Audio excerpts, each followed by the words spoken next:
begin saying heartiest congratulations. It's a very interesting scholarly talk, and it covered a number of areas related to Bhagavatam. How did a Gaudiya Vaishnava, quote unquote, accept Jagannath Das? And if it did, then what light does it throw on the nature of Utkaliya Vaishnavism?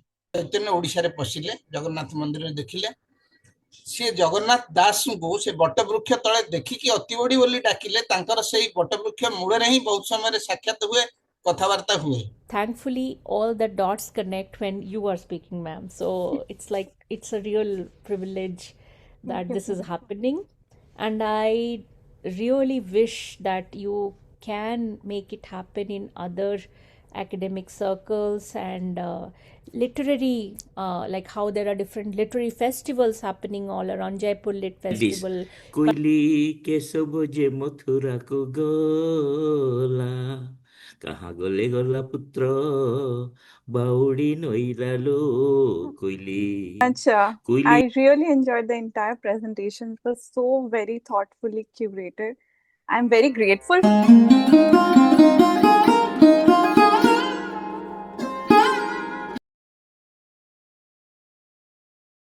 I welcome all participants who have joined this special webinar of Kalinga Itihasa. And today's topic is the nectar of Atibaḍī Jagannātha Dāsa's Odia Bhagabata in Bharatiya Gyan Dhara. This is such an interesting topic for all of us, and I'm sure Madam Annapurna Rath, who is today's speaker and is a faculty member of IIT Gandhinagar, and I'm really excited to listen to this talk. I would request Madam Annapurna Rath to kindly start your speech. बहुत बहुत धन्यवाद Sunil sir. ओम नमो भगवते वासुदेवाय. This talk is dedicated to the scholars and teachers who spend their pursuit of their entire lifetime in the pursuit of the nectar of a Bhagavata way of life, and who came before us, who will come after us, asking questions and will seek answers as we go along.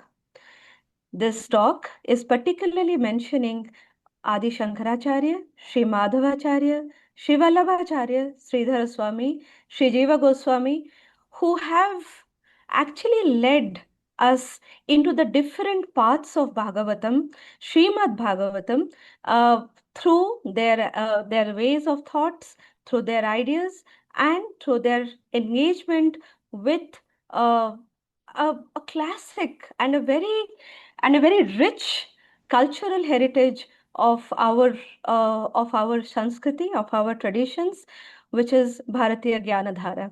Why Adi Shankaracharya? We will discuss in a later slide when I talk to you about many people who have not included Adi Shankaracharya in this list.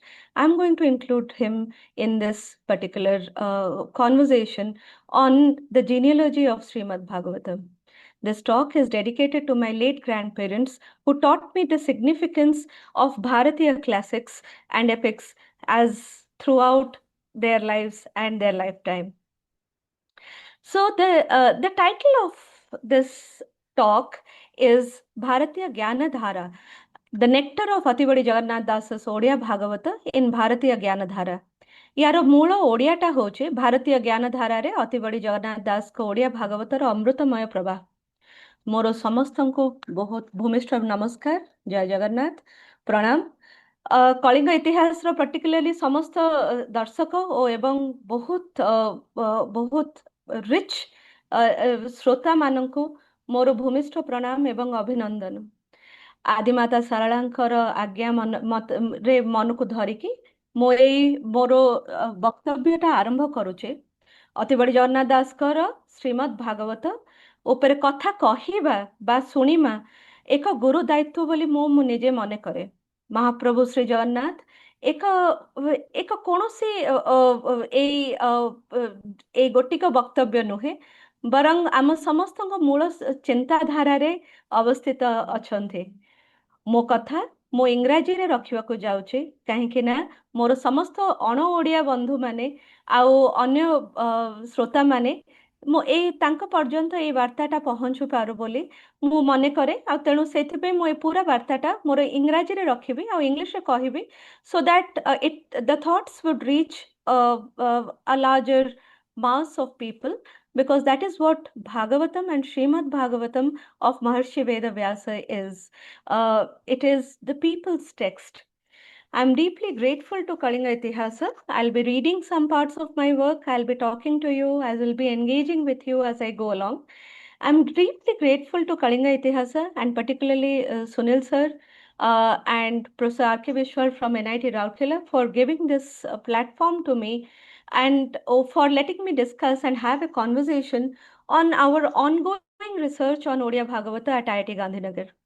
In this duration of this 1 hour on this lecture, I'm only opening some threads of generic reflections and universal thoughts on this work. The depths of this study, the verticals of this research is being explored by my PhD student in this research group in her doctoral work in comparative studies. I'll be placing myself and positioning myself and this talk in literary studies, in philosophical reflections, and this is where the methodologies of this talk will be drawn from. The title of my lecture is Nectar of Atibaḍī Jagannātha Dāsa's Odia Bhagavata in Bharatiya Gyan Dhara. And before I lead you to the details of this, the thoughts of this lecture, here are some of the slides that I have prepared. Will also be following the leads of my thoughts as I'm going, as I carry you along with me in this beautiful journey called Śrīmad-Bhāgavata of Atibaḍī Jagannātha Dāsa.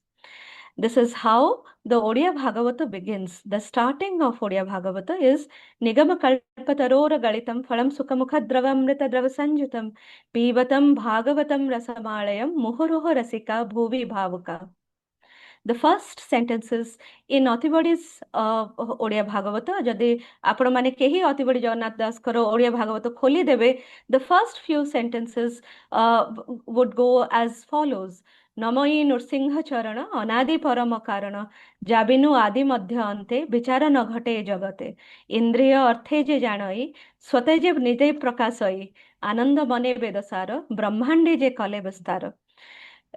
When we look at the beginning of Atibaḍī Jagannātha Dāsa's Odia Bhagavata, it starts with an invocation to the fiercest form of Mahavishnu, which is Nursingha Avatar, in which he says that Namai Nursingha Charana. It is in this moment, in this very moment, Atibaḍī places himself in a rich tradition, which many of us would probably know or probably not know, in the rich tradition of the Shankaracharya Mata and the Shankaracharya movement throughout time, from Adi Shankara's time to Sridhara Swami, who was also the establishment of the Shankaracharya Mata, and the Mata Idisha of Shankaracharya Mata was Sridhara Swami, one of the greatest commentators of Śrīmad-Bhāgavatam, was from Sridhara Swami's point of view.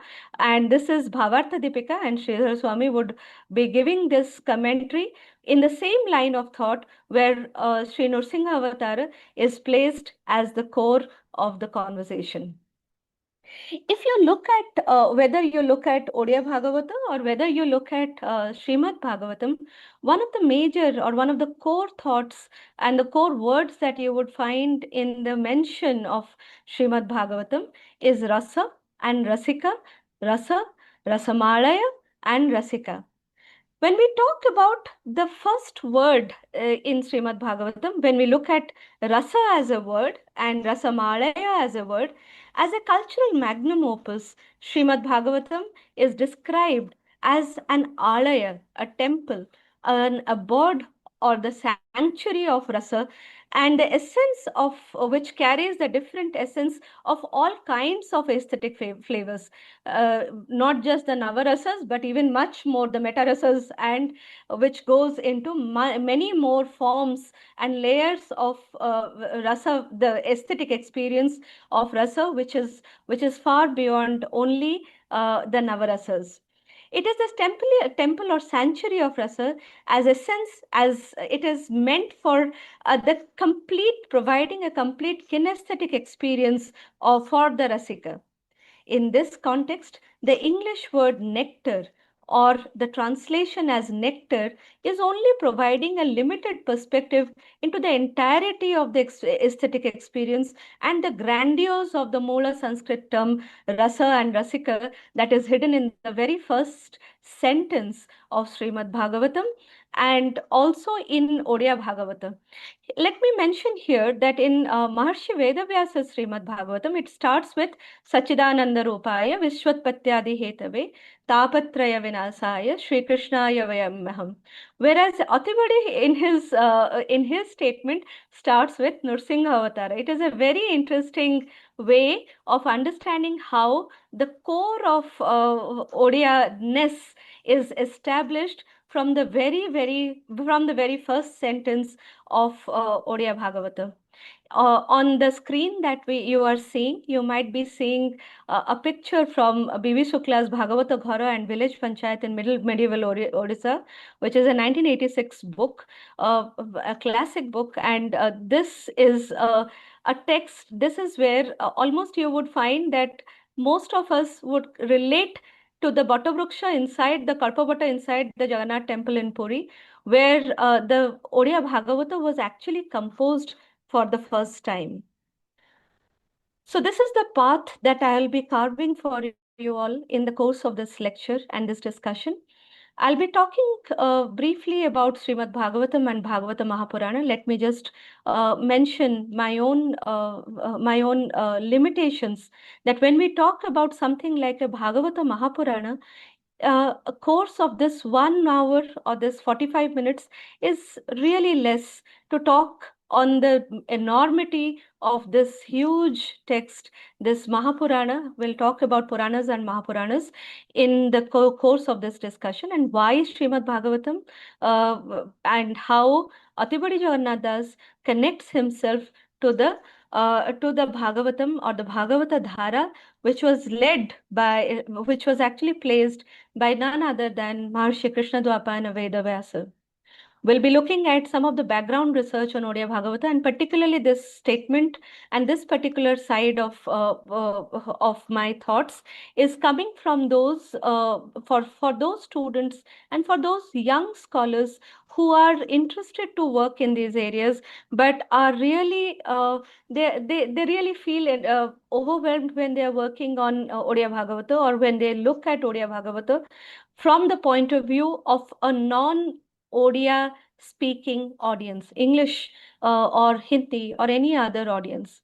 I'll be talking about why Bharatiya Gyan Dhara and why Odia Bhagavata should be positioned in Bharatiya Gyan Dhara, in Indian knowledge systems. I'll open some of my own anxieties when we were looking at Bharatiya Gyan Dhara and the placing of Odia Bhagavata in this.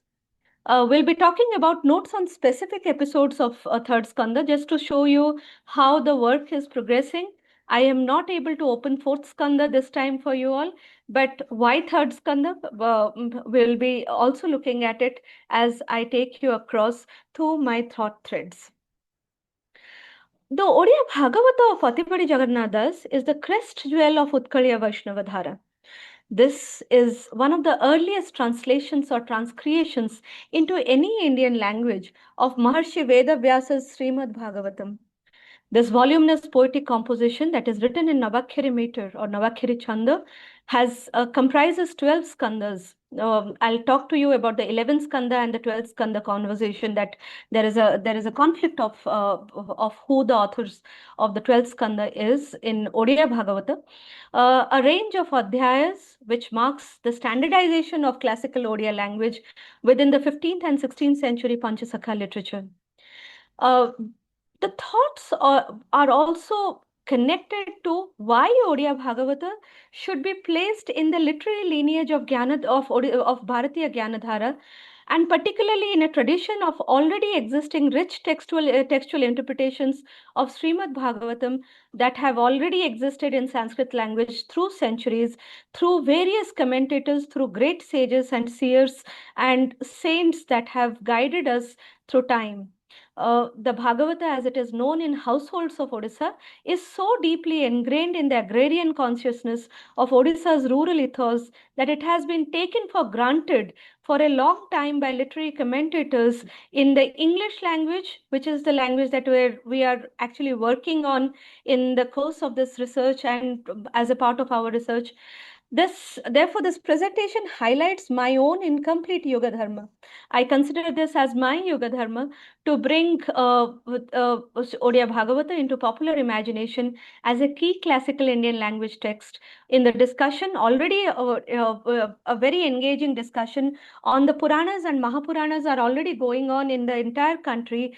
And I just felt that Atibaḍī Jagannātha Dāsa deserves his own place, his own space, and we are no one to bring him to light. It is he who is actually leading us through these thoughts.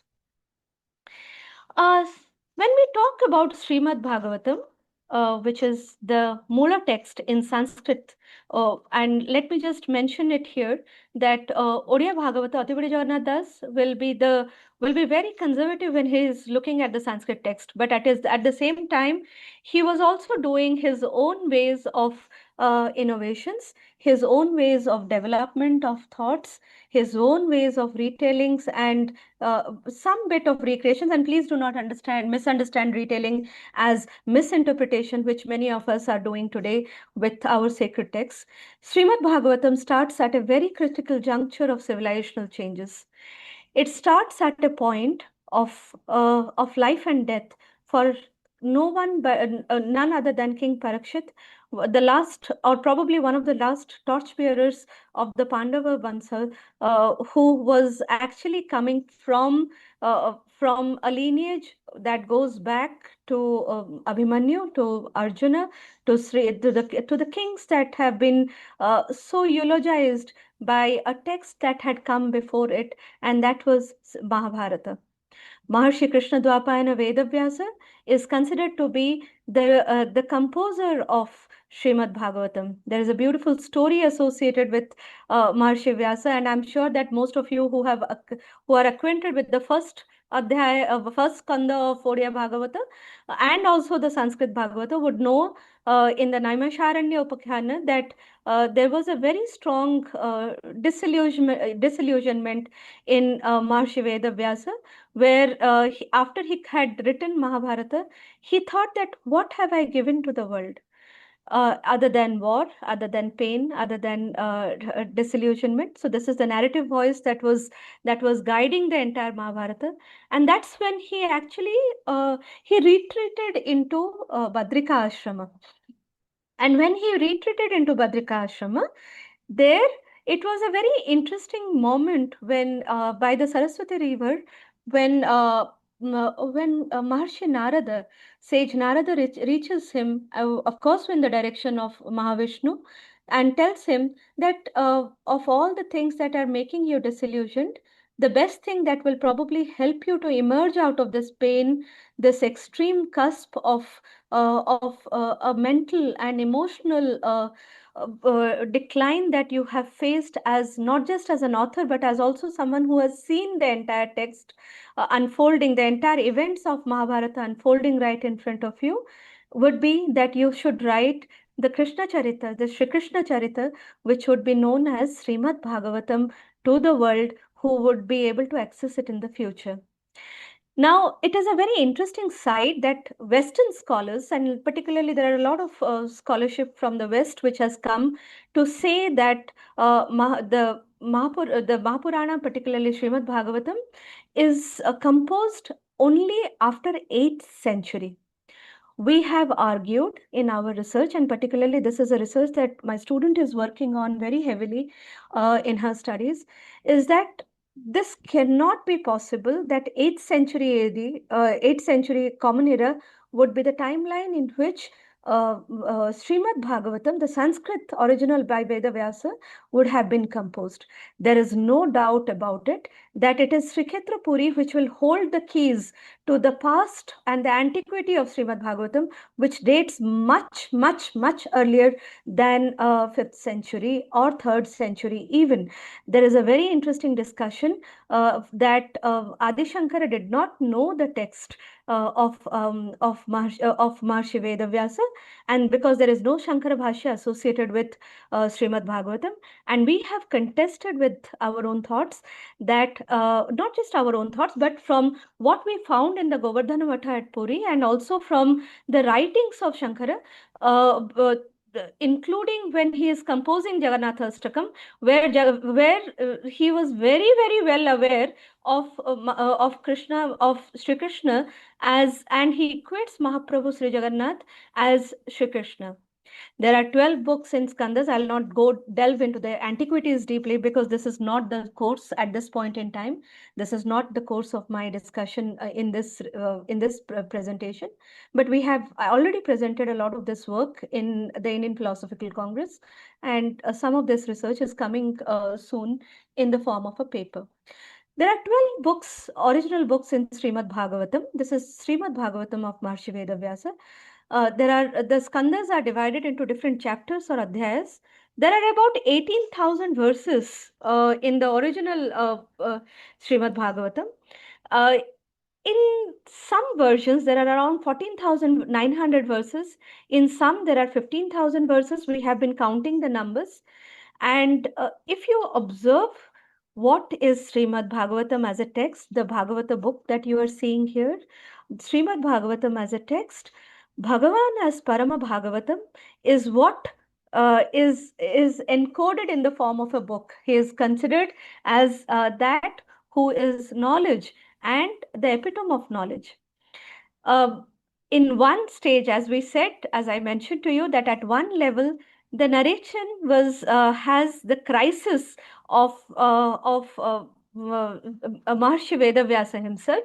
At another stage, Śrīmad-Bhāgavatam comes at the cusp of Yuga Sandhi, when there is Sukadeva and Parikshita Samvada, where King Parikshita is completely at a loss of his own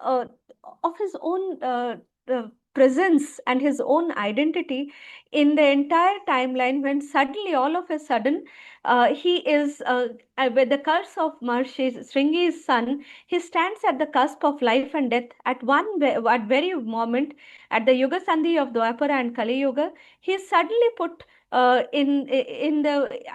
the mouth of death, where he is actually led to the feeling of where in 7 days' time I have to die. So it is at a time when Sri Krishna has to come back in the form of the verses of Śrīmad-Bhāgavatam, where he is to be told, where the story is to be told to King Parikshit by Sukadeva as a kind of, as an antidote to his existence. Did Parikshit survive at the end of it? Did he live a longer life? No, he did not. But there was something that happened at the end of Śrīmad-Bhāgavatam, which meant that Parikshita had a complete sense of Atma Sakshatakara, which was basically where he is knowing himself, gets to know himself slightly better than what he would be. It is Sukadeva Goswami, the son of Maharshi Vedavyāsa, who arrives, and it is he who is leading Parikshita from darkness to light with a clear description of his own genealogy. I must mention in the context of Śrīmad-Bhāgavatam that it is episodic rather than sequential. Unlike Mahabharata, unlike any other text, Śrīmad-Bhāgavatam is episodic. Why episodic? There are multiple texts, there are multiple subtexts. Suddenly certain things come, some stories are coming, and when I say story, I must acknowledge here the word story is not meant to be a fictional story. Here, story is lived experiences of not just yours, but my ancestors as well. Śrīmad-Bhāgavatam is the foundational heritage text of Hindu Dharma and Sanatana Samskriti. Both are not synonymous. Śrīmad-Bhāgavatam was composed by Maharshi Krishnadvapayana Vedavyāsa at the cusp of a critical phase in human civilization. What you are seeing on your screen is the sunset at Dwaraka. The story begins from Gujarat actually, and the tale starts from Gujarat and it goes to Odisha. So it is very organic that I'm sitting here and talking to you from one part of the country, which connects to another part of the country, not just through stories, but through shared travels, through shared experiences. When we are looking at all these pictures, you would see that there is a picture of Golok Dham, Prabhas Tirtha, Prabhas Patan, from where Shri Krishna, the seventh form of Mahavishnu, actually, and it is not just the seventh, he is not known as the seventh, he is known as Param Brahma himself. It is Haladhara Rupa, which is considered, according to Jayadeva Goswami, it is the Dasavatara, it is Haladhara Rupa, which is the seventh form. But in order to explain it to a scholarly audience, we would say that it is the seventh form of Mahavishnu, which ultimately attains the final moment in this very beautiful Tirtha by the Hiran River, which is the Dehotsarga Tirtha in Somnath. And it moves the form of Shri Krishna that was so lyrically associated with Śrīmad-Bhāgavatam, attains its final moment of union as Mahavishnu and his consort Mahalakshmi. And from here starts the Leela in Odisha actually. From there it begins, the story begins that Sri Jagannath manifests in this entire, in the entire story in a very different form, in a very different self. Śrīmad-Bhāgavatam. During this, so these are the voices that you see on your screen. You can actually see all the different voices, the major voices that are leading the story. The DNA of the story is being carried from one voice to another. Shri Bhagavan to Brahmadev, from Brahma to Devarshi Narada, from Devarshi Narada to Maharshi Krishna Dvapayana Vyasa, from Maharshi Krishna Dvapayana Vyasa it goes to Sukadeva Goswami, from Sukadeva Goswami it goes to Maharaja Parikshit, from Maharaja Parikshit, during Maharaja Parikshit's, the discussions that are happening during Maharaja Parikshit's time, Suta Goswami and several other rishis and munis, Saunaka, Adi munis, get to listen to him. And these are, when we say munis, there are also scholars. The scholarship that we are acquainted with is different, and the lingo is different, but the scholarship that we are seeing there is a different kind of scholarship, and all of these scholars are taking the story of Śrīmad-Bhāgavatam forward from one version to another, from one generation to another. In all this, there is a very interesting, there are some central dialogues or samvadas, which is between Uddhava and Maitreya and Vidura, which forms the major core of the entire story of Śrīmad-Bhāgavatam. So this is how the genealogy of these stories are running. When we are looking at, what you are seeing is the counts that we are looking at in terms of Odia Bhagavata and the Śrīmad-Bhāgavatam, the various versions of Śrīmad-Bhāgavatam, and there might be some discrepancies in our numbers. But if you look at the Odia Bhagavata that is edited by Pandit Niramani Mishra in 1989, we could count that there are 53,133 sentences in the Odia Bhagavata, which of course exceeds Śrīmad-Bhāgavatam, the different versions of Śrīmad-Bhāgavatam, whether it is Swami Tapasyananda's version, whether it is Cholkhamba Press version, and several other versions that are available to us in the present form, in the present style. From different, which are also taken as there are conversations regarding the lipi, the pratilipis, the original Talapatra pothis, which is a conversation in itself and a separate, almost a different talk in itself, and we would try to take that in a different lecture maybe at some other point in time. So during this lecture, I'm going to reflect on some of these threads that are associated with Odia Bhagavata. The Odia Bhagavata of Atibaḍī Jagannātha Dāsa is the crest jewel of Utkaliya Vaishnava Dhārā. It is perhaps one of the earliest translations, as I have mentioned, that it is one of the earliest translations into any Indian language of Maharṣi Vedavyāsa's Śrīmad-Bhāgavatam. The Bhagavata, as it is known in households of Odisha, is so deeply ingrained in the agrarian consciousness of Odisha's cultural and rural ethos that it has been taken for granted in some ways. when we look at Odia Bhagavata and when we try to assess what is it simply a literary classic or a book? Or is it only a cultural text that is read in households in Odisha? Because you would see that the Bhagavata is being told and retold to different generations in the Bhagavata Gharas. The Bhagavata is a visual manifestation of an ocean of civilizational memories. And it holds, as I was showing you this picture, it holds the DNA of the Indian civilization that remains encoded in the words of the text. Story of generational memories is transferred from one voice to another, from one narrator to another, and from one lineage to the next in the Odia Bhagavata.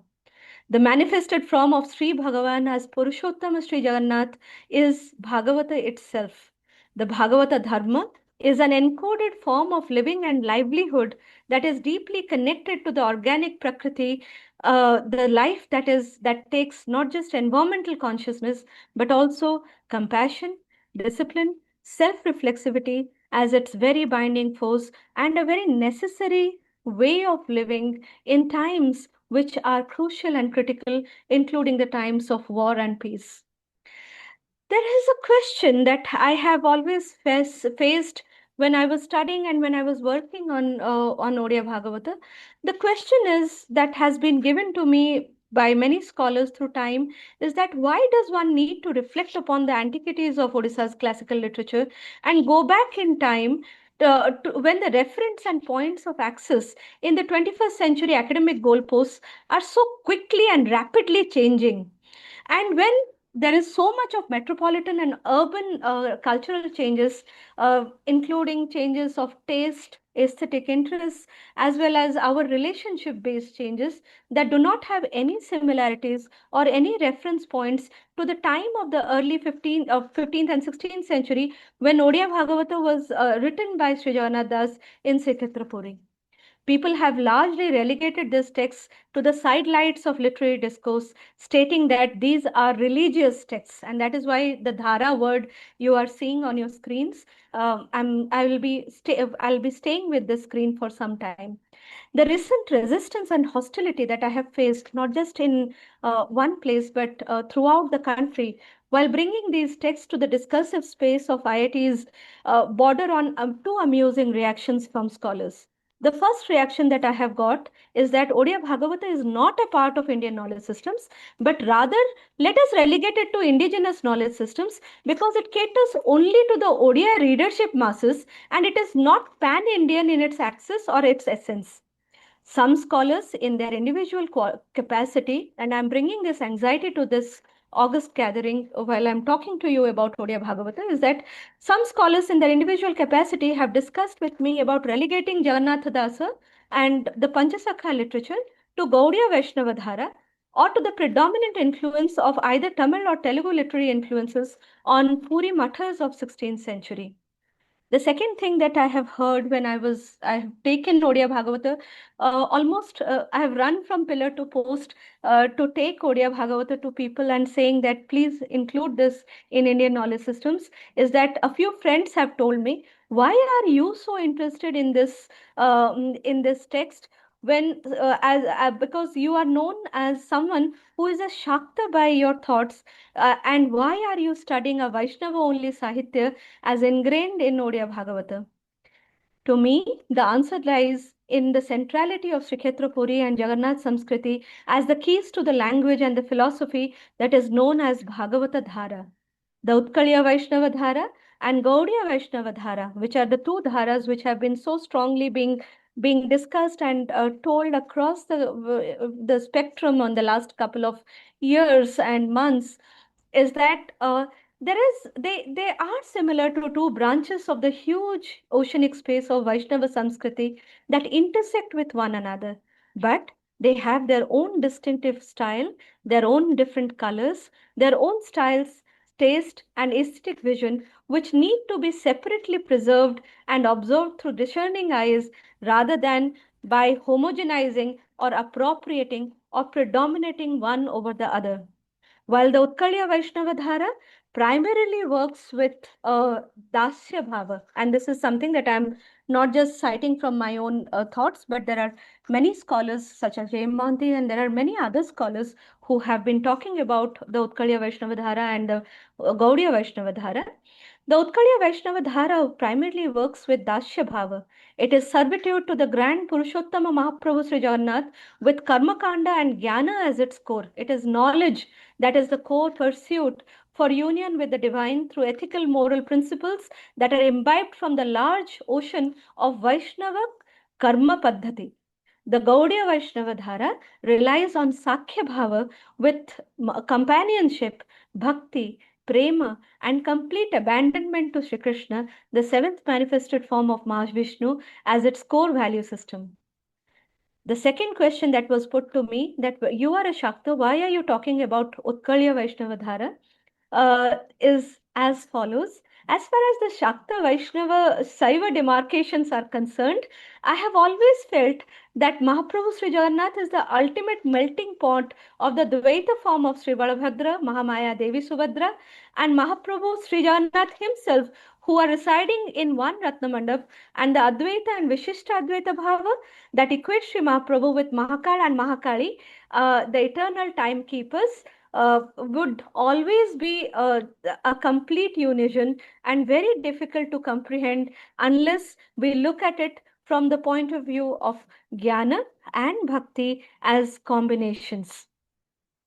When we are looking at the Bhagavatam, Śrīmad-Bhāgavatam and Odia Bhagavatam, it is a combination of Dvaita Advaita, Vishishta Advaita and Sankhya. It is a combination of all opposites that one can think of in scholarship and in our everyday lives and thoughts. With this, I will walk you across to the next goalpost, or the next point in this discussion, which is Pañcasakhās and a note on Atibaḍī Jagannātha Dāsa. ମୁଁ ଏବେ ପଞ୍ଚସଖା ଓ ଅତିବଡ଼ି ଜଗନ୍ନାଥ ଦାସ ଏକ ସଂକ୍ଷିପ୍ତ ଟିପ୍ପଣୀ ମୁଁ ଗୋଟେ ଛୋଟ ଟିପ୍ପଣୀ କହିବାକୁ ଚାହୁଁଛି, and I will be talking about Pañcasakhās particularly because a lot of my friends who come from non-Odia speaking spaces have asked me that who are Pañcasakhās, what is their contribution to Odisha's language and literature, and many of us would not know that many of our texts have actually are not Pañcasakha texts, are no more in Odisha. They have been taken to different parts of the world, particularly you would find them in Germany, in England, in several parts of Europe. Many of these texts are not with us in Odisha, which is a sad thing, but that's the truth.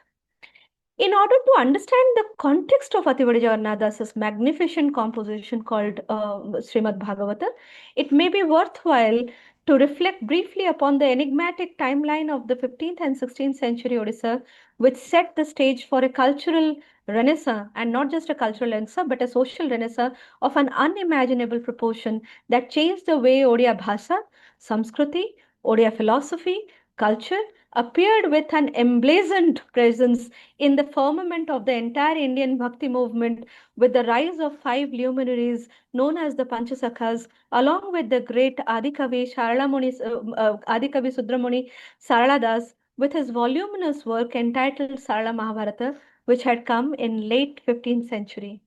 It is no small coincidence that within 50 years of Saralama's magnificent composition arrived 5 highly talented young saint voices in and around modern-day Srikshetra, who were to change not only the literary canvas of Odisha, but also the social and cultural and living landscape of the entire, not just state, but even the eastern part of India.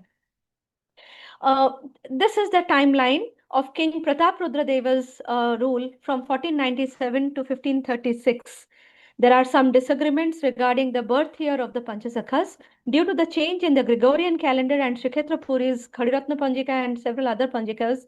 It was a constellation of the brightest stars who transformed the literary and linguistic firmament of Eastern India with their flood of writings and commentaries that completely was transformative at the individual level, at the level of politics, society, and culture. In Odisha, a literary and cultural awakening, the Pañcasakhās were known to be the torchbearers of the literary and philosophical landscape that has shaped present-day Odisha's language and literature. Those of us who are acquainted with Kavi Samrat Upendra Bhanja's writings, Gangadhar Meher's writings, and several other writings would know, and even the writings of many other current writers such as Surendra Mahanti and others. You would see, and late Ramakanta Ratha, you would see a very strong influence of the Pañcasakhās, which has remained throughout, and their writings throughout our psyche, and particularly in the Utkaliya psyche, it has remained very deeply ingrained, and it is not just a fake or a shallow sense of pride on one's culture, but those of us who are acquainted with the words that are coming out in the form of Odia language, we would know that each of these words carry dense meaning and dense significance. These are the lines that are always mentioned in the context of the Pañcasakhās. They were not simply saints and seers. They were also great social reformers who denied caste, class, and several other gender-related hierarchies that were there. These are the sentences that are there, which are used in almost all of us are acquainted with it. जो मैंने ओडिया बंधु मैंने सेमान तो बहुत clearly जानिथिबे मते क्षमा करिवे मो repeat करूची ए जिंसटा किंतु those of us who are coming from different parts of the country, these are the sentences. आगम भाव जाने सुवंत गारकटा जंत्र जाने अनंत आगत नागत अच्युत भणे बलराम दास तत्व बखाणे भक्तिर भाव जाने जगन्नाथ पंचसखा ए ओडिशा महंत. Balaram Das, Jagannath Das, and Achyutananda were the senior most among the Pañcasakhās, with Jasavanta Das and Sisu Ananta coming much later towards the end of the Pañcasakha era.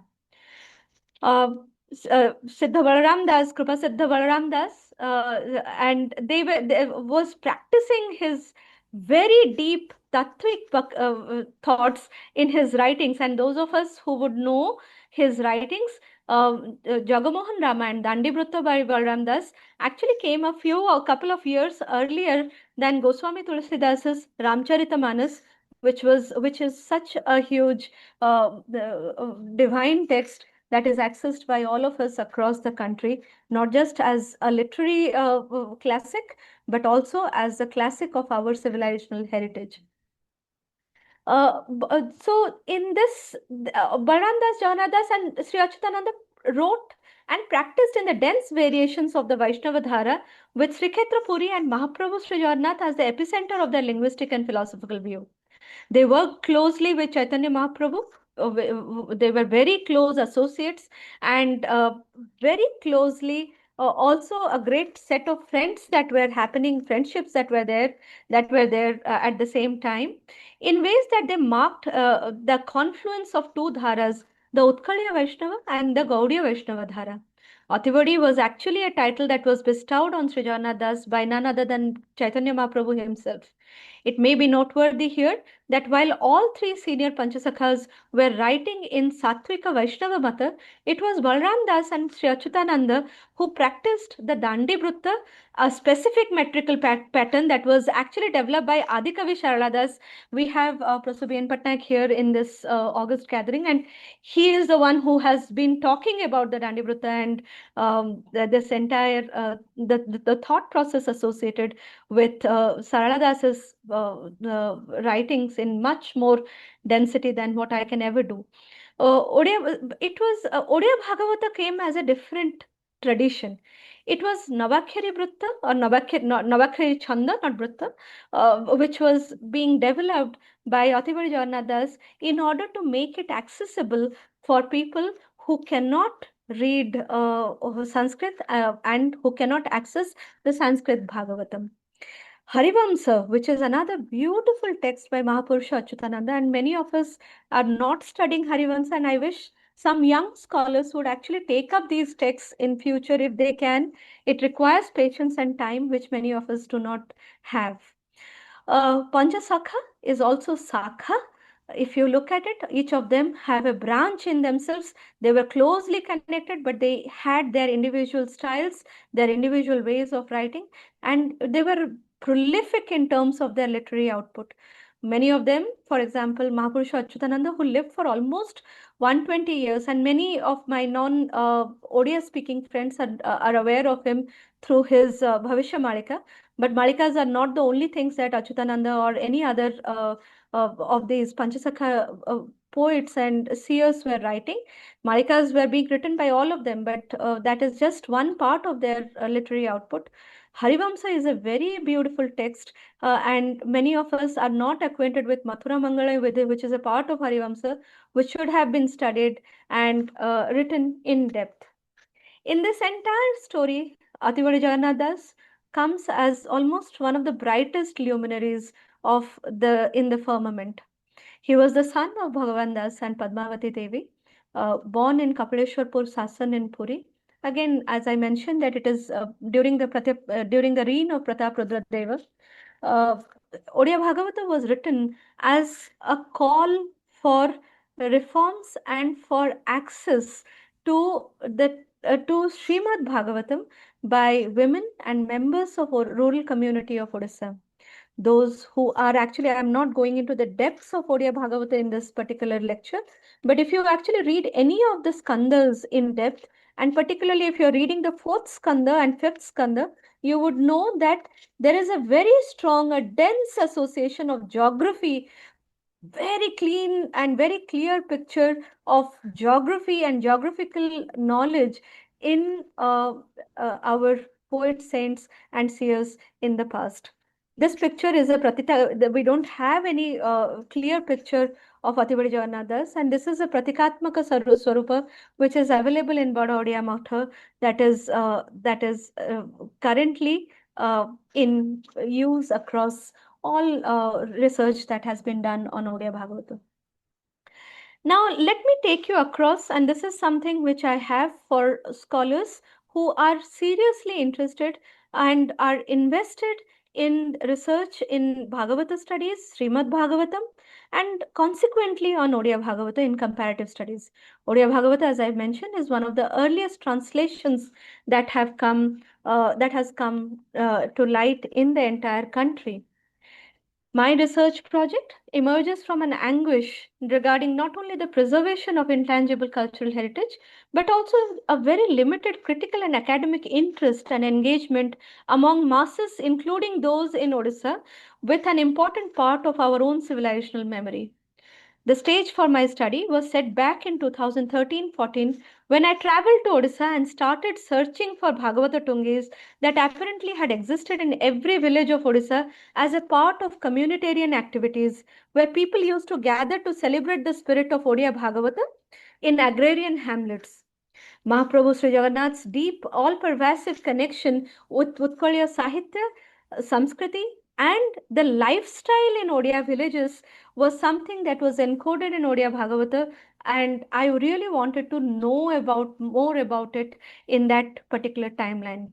During this time, I met several scholars in Odisha, including Dr. Sitakant Mahapatra at his residence, and I had asked him very humbly regarding the missing Bhagavata Tungis from Odisha's coastal belt, including Puri, which was the cultural epicenter of Odisha. He had very kindly mentioned that why don't you all revive the Bhagavata Tungi structures through research and writings in English language. It has been heartwarming to see that over the past few years, Government of Odisha has been interested and has been earnestly invested in the revival and restoration of the Bhagavata Gharas. But I wish that this should be done at a much more pervasive and all-pervasive level of national at a national level as well. Now, if you look at this is from B.V. Sukla's Bhagavata Gharas, the book that was published in 1986, and please look at and kindly observe the number of Bhagavata Tungis that used to exist in the past. This is medieval Odisha. so many, so that you would know that these were not only cultural and literary stories that were being told inside this Bhagavata Gharas, but there was something else that was happening here, and that is something that many social scientists and scholars in different from different walks of life are really missing to point out. These gharas were known to be places where people would gather and share their anguish, their pain, their happiness, their joy. They would have their festivities. They would have their stories would be encoded through a reading of Śrīmad-Bhāgavatam, as well as through their own footprints that they left in these in the coastal belts inside these Bhagavata Gharas. We found out that many of these Bhagavata Gharas have not been existing anymore after 1947 particularly. There was a huge change that happened, and most of these Bhagavata Gharas went out of fashion in across the state. The question that was particularly of interest to me is that what happened to literary scholarship, and why was literary historiography, philosophical concerns that had once been densely located in the study of classics and Indian epics suddenly seen a kind of not just a decadence, but a complete almost a complete a forcible removal from the space of any discursive and scholarly reflections. The lineage of scholars and philosophers who had come before, and this is what was really of interest to me, that until 1980s there was a very strong interest in what we knew as the original Indian knowledge systems, and there were translators, philosophers, scholars, literary scholars, social scientists who were also dealing with these questions in much depth. To name some of these great philosophers and scholars: Professor Sarvapalli Radhakrishnan, Professor R.D. Ranade, Maya Dharman Singh, Hare Krishna Mahtab, Srinivas Iyengar, C.D. Narasimhaiah, V.K. Gokak, S.G. Malse, Savitri Raut, K.K. Krishnamurti, J.M. Mahanti, B.N. Patnaik, Jatin Naik, several other scholars, Harish Trivedi, who were ever engaged with anything that had to do with Indian classics and epics, suddenly paved their way into a different league of literary scholars, philosophers, and historiographers that do not offer the time or patience to engage with these texts. Women scholars and translators on Śrīmad-Bhāgavatam, such as Kamala Subramaniam's magnum opus retelling and translation of Śrīmad-Bhāgavatam that was published by Bhavans with an introduction by K.M. Munshi, is hardly discussed these days by any scholar or of comparative literature and translations. At least I have not got to hear them. My apologies if you are acquainted with it and in different scholarly conversations, and I'm not able to associate with that conversation. Similarly, Dr. V. Gauri Suresh's lucid compilation and translation, The Many Gitas in Śrīmad-Bhāgavatam, which is a 2021 compilation, which has around 14 Gitas. She discusses beautifully the 14, and these are women translators and scholars, are hardly discussed in the academic circles. These books may have their own retellings that serious scholars may agree or disagree with. However, they need to be taken as important academic readings that are prescribed to advanced scholars and students in literature and Indian cultural studies who have an interest in these areas. The scholarship in Odisha on Odia Bhagabata, based on Pandit Nilamani Mishra's extensive research, again that goes back to 1980s,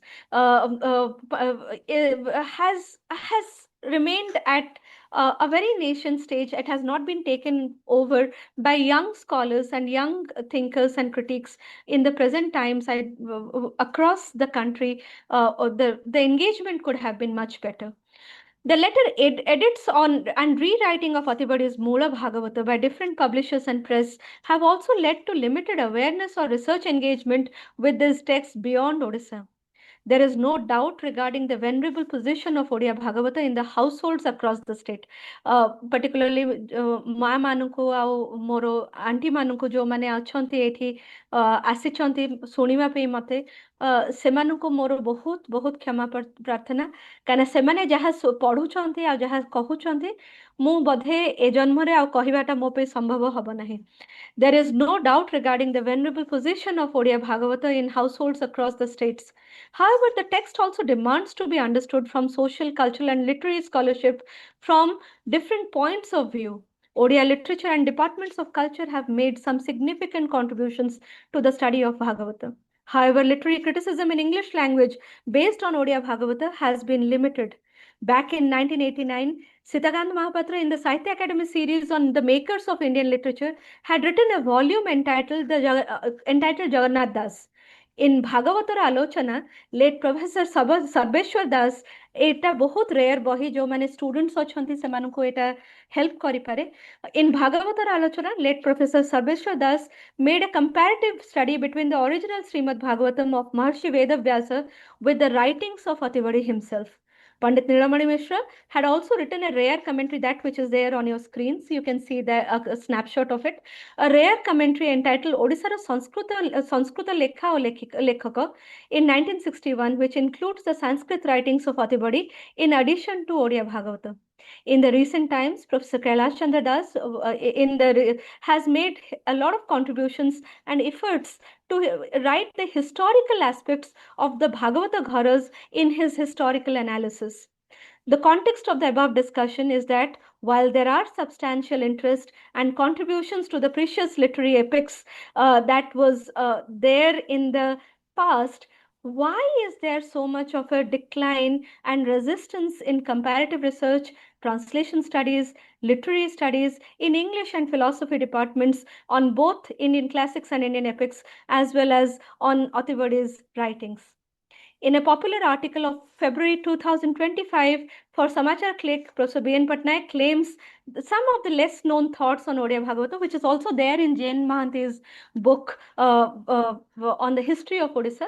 And Professor Patnaik has written that the 12th Skandha is written by Mahadeva Das, one of the students of Atibaḍī Jagannātha Dāsa. It is not written by Atibaḍī himself. Now, this is something which has been endorsed by Jay Mahanti in 2006 when he had come up with his history of Odia literature. With this, I'll take you across to another goalpost that I have set for this conversation, which is note on Bharatiya Gyan Dhara. Bharatiya Gyan Dhara kono? ମୁଁ କାହିଁକି ଭାରତୀୟ ଜ୍ଞାନ ଧାରାକୁ ଏତେ ଏମ୍ଫସାଇଜ କରୁଛି ମୋର କଥାରେ ବା ଏଇ ଥଟ୍ସରେ ବା ଏଇ ଡିସ୍କସନରେ ଏକ ସଂକ୍ଷିପ୍ତ ଟିପ୍ପଣୀ I must mention here that a lot of Odia scholars have shown a lot of resistance towards me when I brought Bharatiya Gyan Dhara and Atibaḍī into picture, and when I had brought them as a part of Bharatiya Gyan Dhara. I'm using, while a more popular terminology across the country, complying with the national education policy is the word Indian knowledge system. I'm using an alternative designative term entitled Bharatiya Gyan Dhara, in which both the Sanskrit Bhagavatam and the Odia Bhagavata are placed in our study. Now, what is Bharatiya Gyan Dhara? An incessant flow of knowledge that is deeply located in the meta-historical, multidimensional boundaries of Jnana, knowledge, which is slightly different from only education, literacy, that is deeply and it starts right from the ancient Vedic times. Now, all this is located and it is connected with Śrīmad-Bhāgavatam and with Atibaḍī, because I have mentioned to you that Atibaḍī was a conservative scholar. He knew that he has to work with the Sanskrit, and he was very faithful to the Sanskrit. Yet he was working with a very strong idea of and a very intelligent sense of what is Utkaliya-ness in his thoughts. So, what was Bharatiya Gyan Dhara? An incessant flow of knowledge that is deeply located in meta-historical, multidimensional boundaries of knowledge that has started from the ancient Vedic times. This Jnana Dhara has two important channels that flow into the ocean of knowledge: the Shrutis, which are the Vedas, and the Smritis. Well, we talk about the Shrutis, we talk about the Apaurushaya in the Shrutis, not composed by any human self, and the Smritis, which are recorded human memories. Now, when we talk about Shrutis, we have the Aranyakas, the Brahmanas, the Samhitas, and the Upanishads, which are so beautifully located in the Shruti tradition. And we have this Smriti tradition where the Puranas are located. The Vedangas, the Dharma Sutras, the Dharma Shastras, the Itihasas, the Artha Shastras, the Bhashyas, the Puranas, and the Niti Shastras, which are a part of the Smriti tradition. This is something that I also teach my students at IIT Gandhinagar whenever I get a chance to teach them critical theories in my classes. Well, there are 18 Mahapuranas, and in this tradition of Smriti, this rich tradition of Smriti, do we have the Puranas located in this tradition? There are 18 Mahapuranas and there are 18 Upapuranas. Śrīmad-Bhāgavatam is considered to be a Brihad Purana. It is a Mahapurana in that sense. These Puranas have to have any Purana have a minimum of, and most of us know about it, but still I'm just, for the benefit of our memory, I'm just recollecting these thoughts for most of us. These Puranas have to have Panchalakshanas. That's what Puranas have. Whereas a Mahapurana, and particularly Śrīmad-Bhāgavatam, which is probably one of the most popular among the Mahapuranas, the Astadasha Mahapuranas, you would find that it has a very strong sense of 10 Lakshanas, Dasha Lakshanas. Śrīmad-Bhāgavatam, as Sri Shuka Muni himself says, has all these Dasha Lakshanas. This is the Canto 2 of Śrīmad-Bhāgavatam, and this is what Shuka Muni himself has said, that Atra Sargo Vishargascha Sthanam Poshanamutayah Manvantara Ishana Katha Nirodho Mukti Rashrayah. This is the Canto 2 of Śrīmad-Bhāgavatam, the Maharṣi Vyasa's Śrīmad-Bhāgavatam, and the 10th Lakshana is what I would like to draw your kind attention to. Now, these Lakshanas, if you're looking at it, I have not improvised, I have not written anything. This is basically coming from a lot of scholars who have studied Puranic texts in their entire lifetime and who have done their work on research on Puranas. The last Lakshana, which is Ashraya, the shelter, Samam Bonam, the supreme absolute truth, the ultimate seer, the ultimate shelter, which is Shri Krishna, which is the 10th Lakshana, is basically the entire context, the entire essence, the rasa and the rasa, which is hidden inside Śrīmad-Bhāgavatam, is basically located in this 10th rasa, which is Asraya.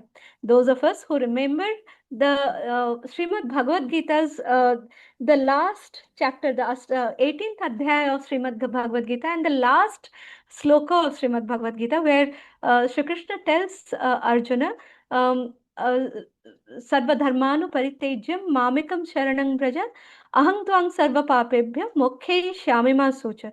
That you come to me, you seek whatever you have done. You run around the world, do whatever you want to do as your work and as your whatever the doings are and whatever your work that has been assigned to you. But at the end of it, you have to seek your ultimate shelter at my lotus feet, if we may say, or at my in my thoughts. This is what is also the essence of Śrīmad-Bhāgavatam. I know that I'm taking away a lot of your time, and I hope that I'm not.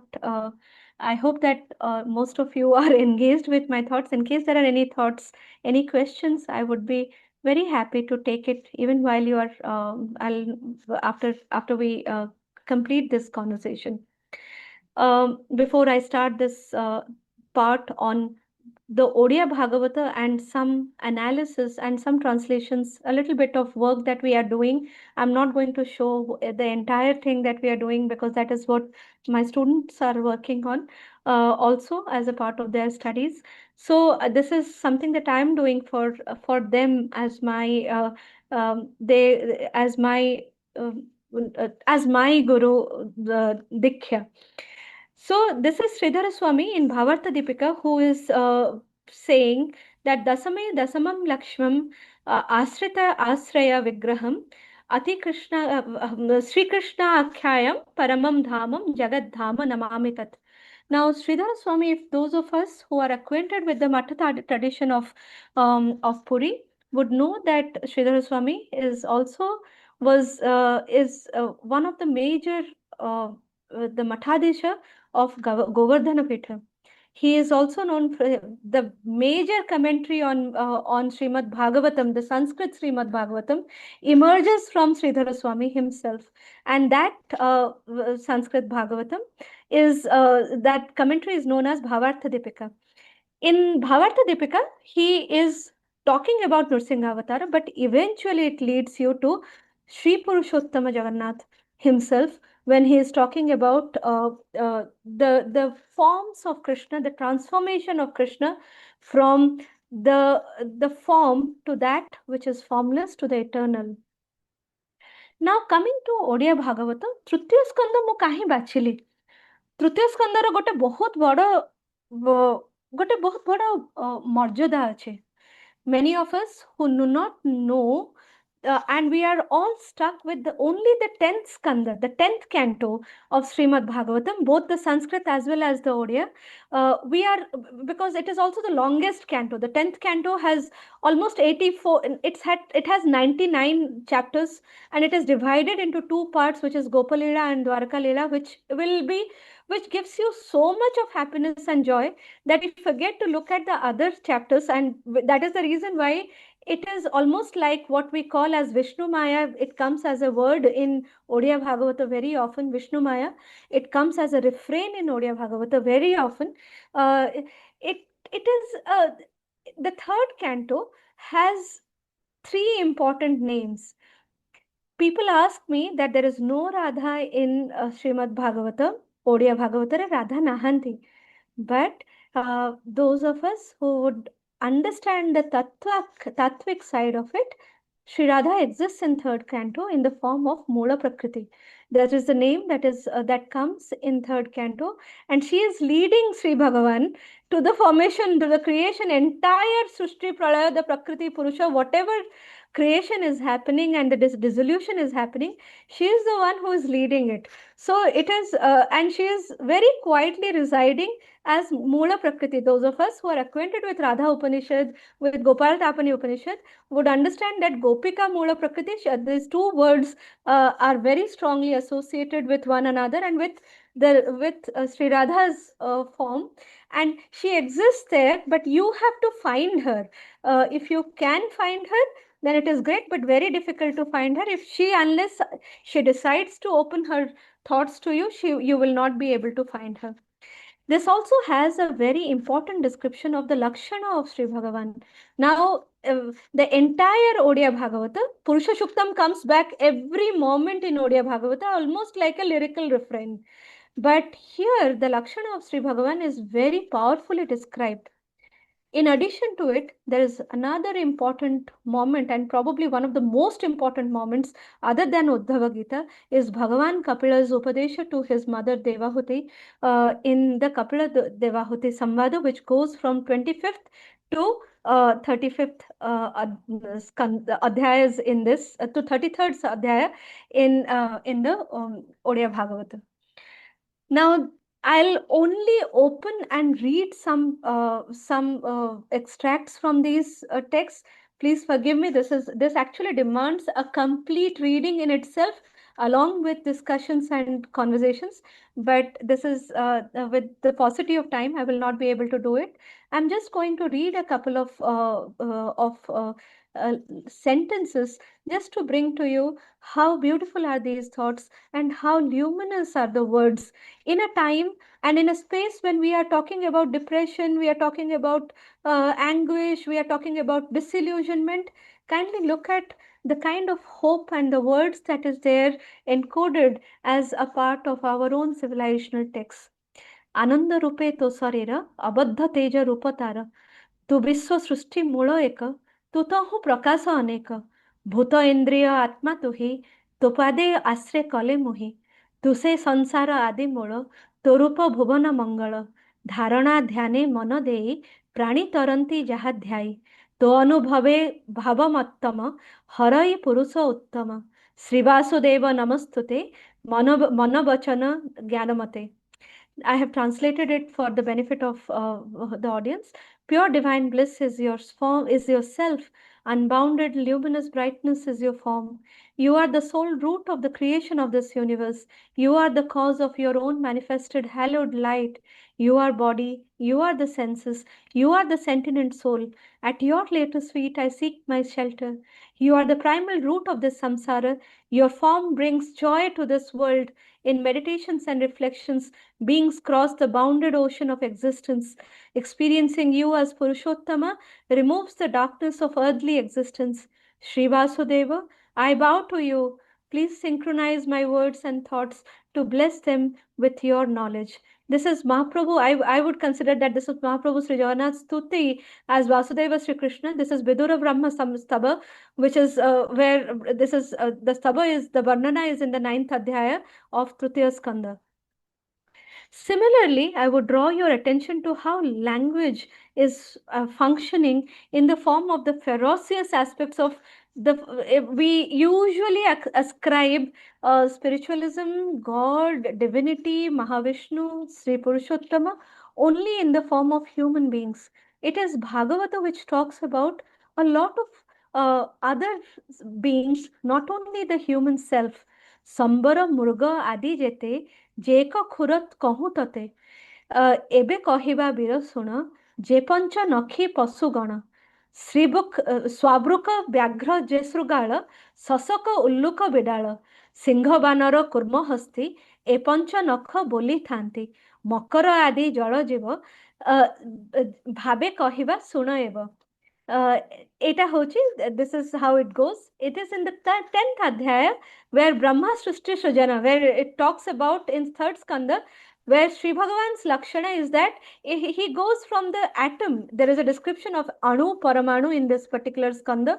The words like Anu and Paramanu come here.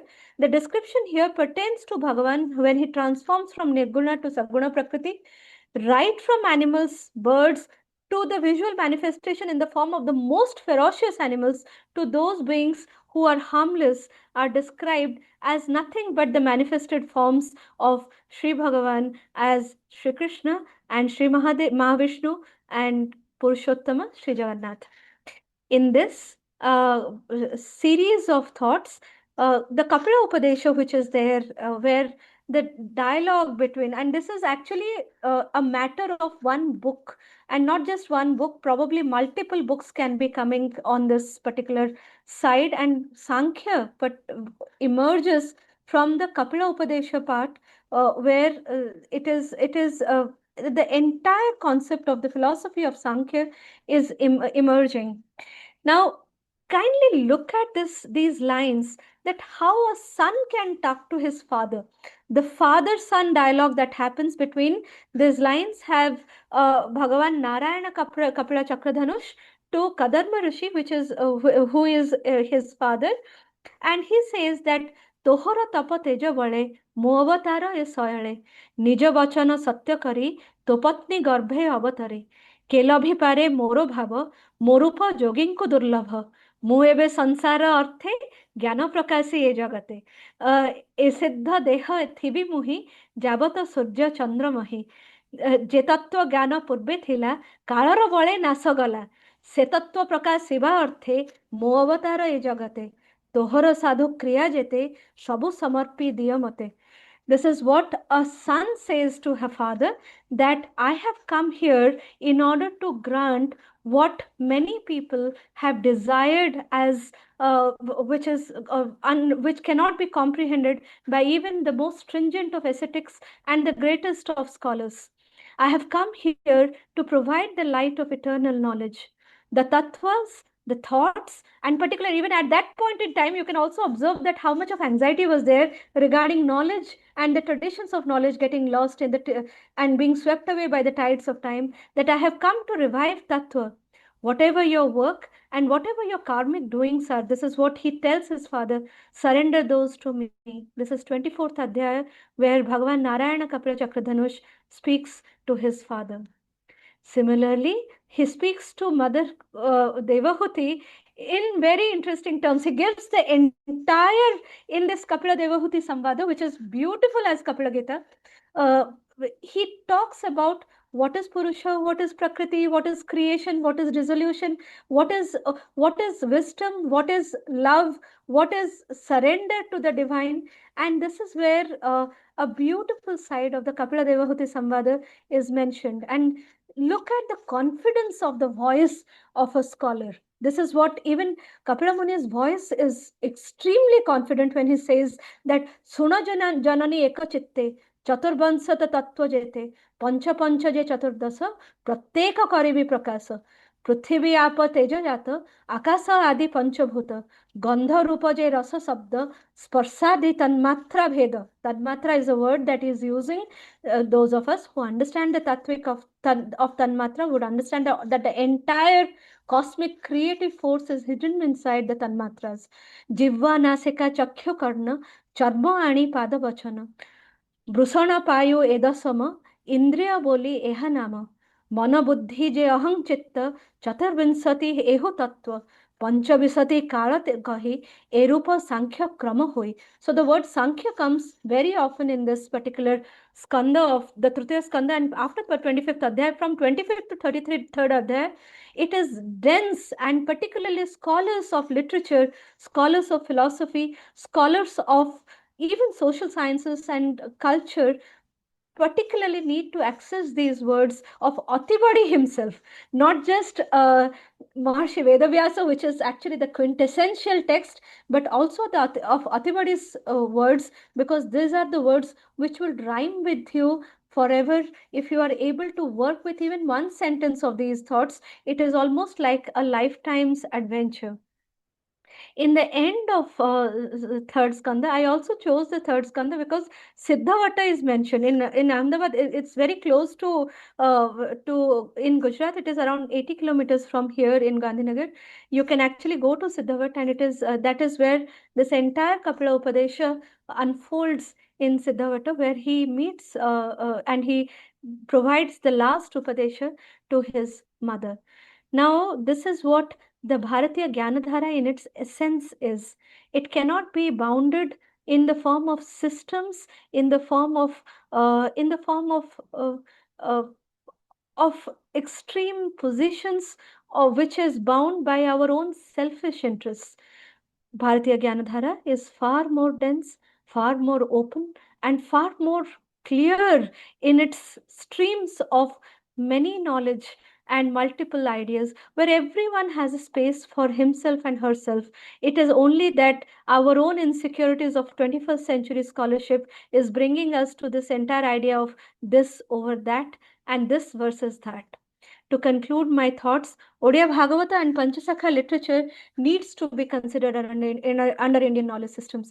I'm really grateful to Sunil sir for allowing me to come in this platform, because none of the universities are allowing me to speak in their forums when I'm trying to bring Odia Bhagavata to them. They try to silence me in their own ways. Research, analysis, and translations of the Bhakti movement of Odisha from 12th to 16th century are redefining an important parts of Bharatiya Gyan Dhara. They deserve to be included in National Intangible Cultural Heritage Preservation Mission, and I hope that all of us as Gunduchis, as small squirrels, can do a little bit. If nothing, we can carry at least one grain of sand as we are doing, to bring this into the conscious debates and dialogues of scholars who are sleeping in Odisha. Atibaḍī Jagannātha Dāsa's Bhagavata Tungi's movement in Odisha and the rest of the country needs to be brought back to into popular discourse across the country, because it is not simply a kind of a cultural and a religious space. It is a space of community, and it is a space of agrarian consciousness, where all of us are together in celebrating the spirit of our own civilization. It is something that actually gives you a space of escaping from the psychological pain and the densities of existence and survival that is propelled by a smartphone era. awareness and academic engagement across institutions and universities. Particularly, I have been interested in Indian institutes of technology with ethics and responsibility towards epics and classics needs to be brought in through some of this. I might be sounding preachy in my conclusion, but believe me, it is something that I am actually pleading you all as scholars, as friends, and as co-collaborators in this journey to see that we bring these texts back to the younger generation, because someday some young student will come back to all of us and will ask that what happened to my literature, give it back to me. So on that note, I would like to conclude my thoughts with acknowledgements to, of course, to the organizers of Kalinga Itihas, to my doctoral student Adesha Behra, who is working and who has provided me with the pictures of, not all the pictures, but some of the numbers that you are seeing on the slides. My Veda teacher, Sri Sai Ramesh, Professor B.N. Patnaik, who actually emerged before me long before any of us, and who was very strongly working on Sarala Mahabharata and brought it to the national picture in different places. To Odisha State Archives, which has continuously supported our work throughout this journey. To my parents and younger brother, particularly my mother, who wanted me to work on Odisha's cultural texts. With this, I seek your apologies, and I seek apologies for any mistakes, any thoughts that I have may have told in emotions, out of emotions. Bhimasyapi Rano Bhanga, Munirapi Mati Brahma, Jadi Suddhama Suddhava, Mama Dosha Na Vidyate. Om Shanti, Shanti, Shanti. Thank you. Thank you, Annapurna Madam. Frankly speaking, I feel severely handicapped to express my feeling of listening to your talk. You have rightly named it as Nectar of Atibaḍī Jagannātha Dāsa's Odia Bhagabata, which was flowing abundantly all through your presentation. And as I rightly said, I'm at loss for words to express my feelings. We will be opening question and answer session for all participants to join us. And before that, I just wanted to make one or two comments. Bhagavata, as you rightly said, it is a force that binds, or you can say it is in the DNA of a race. When I say race, I mean Odia as a race. Because at start of our program, Dr. Vishwabharati was narrating about experience of Malaysia Odias who have left Odisha 150 years ago, and we have two participants from Malaysia today in our midst. So one of them was telling that her mother was reading the 10th canto of Bhagavata, Dasama Skandha, when she was pregnant, and this Malaysian's name was Uddhava. The reason for naming him Uddhava, he said, my mother was reading 10th canto of Bhagavata, and when that was over, then I was born. So that's the name, that's the reason she named me as Uddhava. So this is how the Bhagavata is intricately linked with the Utkaliya way of life. And my personal connection with Bhagavata was when, as a student, I belong to Jaspur. So I have spent 1 year of my childhood in my village when I was in class 4. I remember there was a Bhagavata Tungi in our village. So when there was nobody else to read the Bhagavata, they dragged me and made me to read the Bhagavata. I still remember, I remembered now. So if I have anything more, I would say towards end of our program. But at the moment, I would request Madam Prita Raut, who has joined from Philadelphia, USA, to take over the question and answer session. Over to you, Prita. Dhanyavad, Sunil sir. First of all, huge heartiest thanks to Dr. Arnapurna madam. It has been truly a spiritual and inward journey, you could say. Like, sorry, I'm not switching my video on. Can we end the presentation and open the screen for Yeah. everyone to switch on their camera? I was just going to request that. Could you please switch off your like Yes. stop sharing. Yeah. Yeah, Yes. thank you so much. So right now I wouldn't like ask you any questions. Let's start the actual our interaction with the audience. So maybe at the end I might ask you a couple of things or Yeah. like put some suggestion, like put my thoughts also. But yeah, I see Dr. B.N. Patnaik sir's video on, and I think you had spoken about him during your talk. So without missing a second, like let's ask Patnaik sir to put his thoughts across. Sir, can you please unmute your mic and please speak a few words?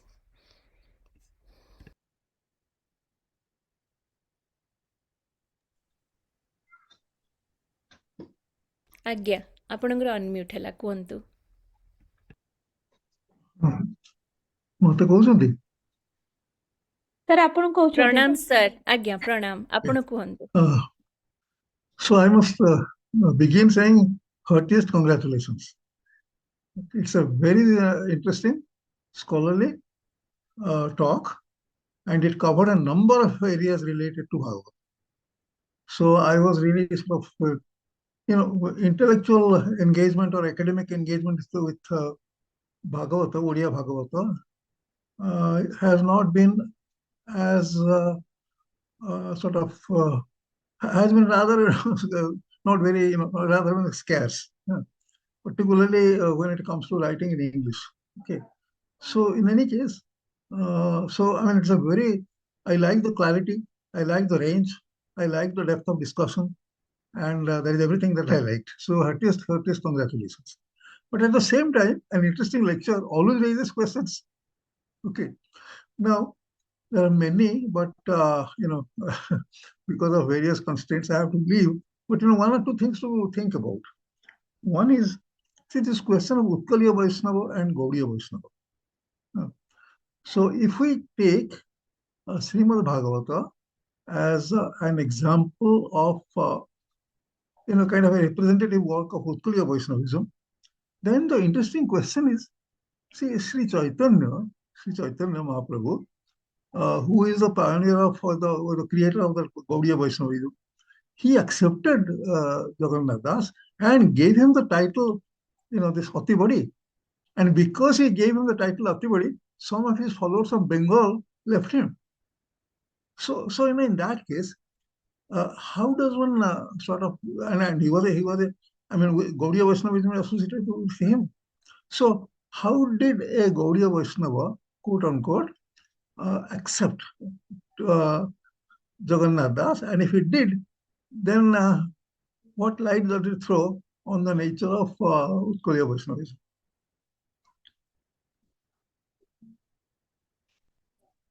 In relation to this Jagannath Das's Bhagavatam, just in one text. Yes, sir. Sir, thank you so much for coming and thank you so much for this very delightful question that you are raising. What we know about that particular point in time is that it was a very important time in the history of the nation. It was an important time in the history of Eastern India, both for Bengal as well as for Odisha. What was happening in this particular era was that a complete it was a renaissance of a very different order. Many people would accept that at that particular point in time. Many people did not accept. Even in Odisha, there was a very strong there were people who were anti the Pañcasakhās at that point in time. There were people who were, of course, they were completely abandoned to the Pañcasakhās. When we look at Sri Chaitanya's association with the Pañcasakhās, a lot of this discussion has been there in the historical side of it, that they were working very closely with one another, and particularly because they were also trying to bring a social change across the Eastern India belt. Now, a lot of that in Chaitanya Chaitamrita, this is written acknowledging the Pañcasakhās. Individually, people have talked about their associations with Sri Chaitanya Mahaprabhu. But what was liked by Gaudiya Vaishnava and what was not. Now, what happens is whenever there are fountainheads of movements, as I have mentioned in my discussions also, that there are two threads of this entire thought process. They're like two great rivers which are in a confluence of the larger idea of Vaishnavism. Whenever these are pioneers, the pioneers bring a lot of freshness and innovativeness and inventions. What happens later is basically left to the interpreter's vision. Who is resisting Sri Chaitanya? What happened to that? It is only a matter of what was the interpretation of Sri Chaitanya's thoughts and how people were interpreting even Atibaḍī and others in their different ways by later scholars. In fact, a lot of people, even in English departments, we have had conversations like not reading Odia Bhagavata kind of karma chhadiki bhakti aduko jiva bhari. So that is where these are basically a certain set of these are conversational and bolli re bahut katha achi colloquialisms re, but what really mattered at that point in time and what is important for scholarship to be taken into consideration is that in one era, in one timeline, so much of talent came in at during one phase of time, and all of them knew one another and they were working with one another. And this is something that I'm celebrating with this talk. Just one more observation, if I can have, just give me 2 minutes. Huh? Yes. Okay, one interesting thing. Now there are professors of Odia literature here, so they will correct me or educate me on this. But what I wanted to ask is, probably our Bhagavata is the first work in the Charita literature of Odia. Now, Charita literature of Odia has not received the kind of academic and scholarly attention that it deserves. So, I think it is explicitly written in Bhagavata, Krishna Charita Bhagavata, Hari Charita Bhagavata. So this so probably that's the first work in Charita literature. But at the same time, what I wonder is, and this is where I need help, I wonder is, I don't think although Balaram Das wrote Ramayana, Dandi Ramayana, I am not sure that he used the term Charita, Ramacharita, like Tulsidas did. He did not use the term Ramacharita. So if he did not use the term, doesn't matter. But can we also see that as a Charita, as the earliest Charita literature, but explicitly Śrīmad-Bhāgavata, our Bhagavata, Śrīmad-Bhāgavata is clearly Charita literature. I mean, it's a pioneering kind of work, and it is important. I wish somebody studies. I'm too old now, so otherwise I would have. So anyway, interesting study about the Charita literature in Odia. So that I think would be very sort of fruitful. So thank you very much. I'm sorry I took so much time. So this is, I think Charita literature is something that has not been studied. Actually, there are a lot of things which have not been studied. For example, Jagannath Das had a lot of interest in the Koilis also. Atibaḍī has a lot of very strong interest in Koilis. Now, Odia literature departments have done some excellent work. A lot of research has been done from Odia literature departments. But what is probably missing is a cross-cultural and a cross-departmental conversation where a lot of this can be brought out with all earnestness for popular consumption. I mentioned that Dandi Ramayana actually came before Tulsidas's Sri Ramacharita now, I do not know how many people across the country would know about Dandi Ramayana.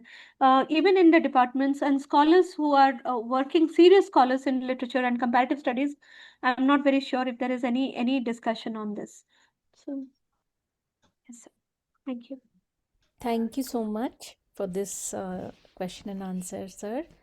ଆପଣଙ୍କର ଆଉ କିଛି ପ୍ରଶ୍ନ କି କଥା ଥିଲା କି sir କହିବା ପାଇଁ, ନା ମୁଁ ଆଉ କାହାକୁ କ୍ୱେଶ୍ଚନ୍ ପଚାରିବା ପାଇଁ ସୁଯୋଗ ଦେବି? ବିଏନ୍ ପଟ୍ଟନାୟକ ସାର୍, ଆପଣଙ୍କର ଆଉ କିଛି ପ୍ରଶ୍ନ ଥିଲା? ମତେ କହୁଛନ୍ତି? ଆଜ୍ଞା, ଆପଣଙ୍କର ଆଉ କିଛି କହିବାର ଥିଲା କି ନା ମୁଁ ଆଉ କାହାକୁ ପଚାରିବି କିଛି ନା କ୍ୱେଶ୍ଚନ୍ ଆଉ ପାଇଁ? କାହାକୁ ଦିଅନ୍ତୁ କାରଣ ମୁଁ ଆଜ୍ଞା ବହୁତ ଧନ୍ୟବାଦ ସାର୍, ବହୁତ ଧନ୍ୟବାଦ ଆପଣଙ୍କର ବହୁତ ଧନ୍ୟବାଦ ଇଣ୍ଟରାକ୍ସନ୍ ଆପଣଙ୍କୁ। ପାଇଁ। Next, anybody wants to, and we are keeping this question and answer also in Odia mostly, sorry, in English mostly, because of thinking of a wider audience, as Madam Annapurna had also mentioned. It should reach more and more of even non-Odia speaking populace. So, anyone, you can also ask in Odia right now, but I'm just saying, like, we can do it in English too. If anyone else has any question, Agya.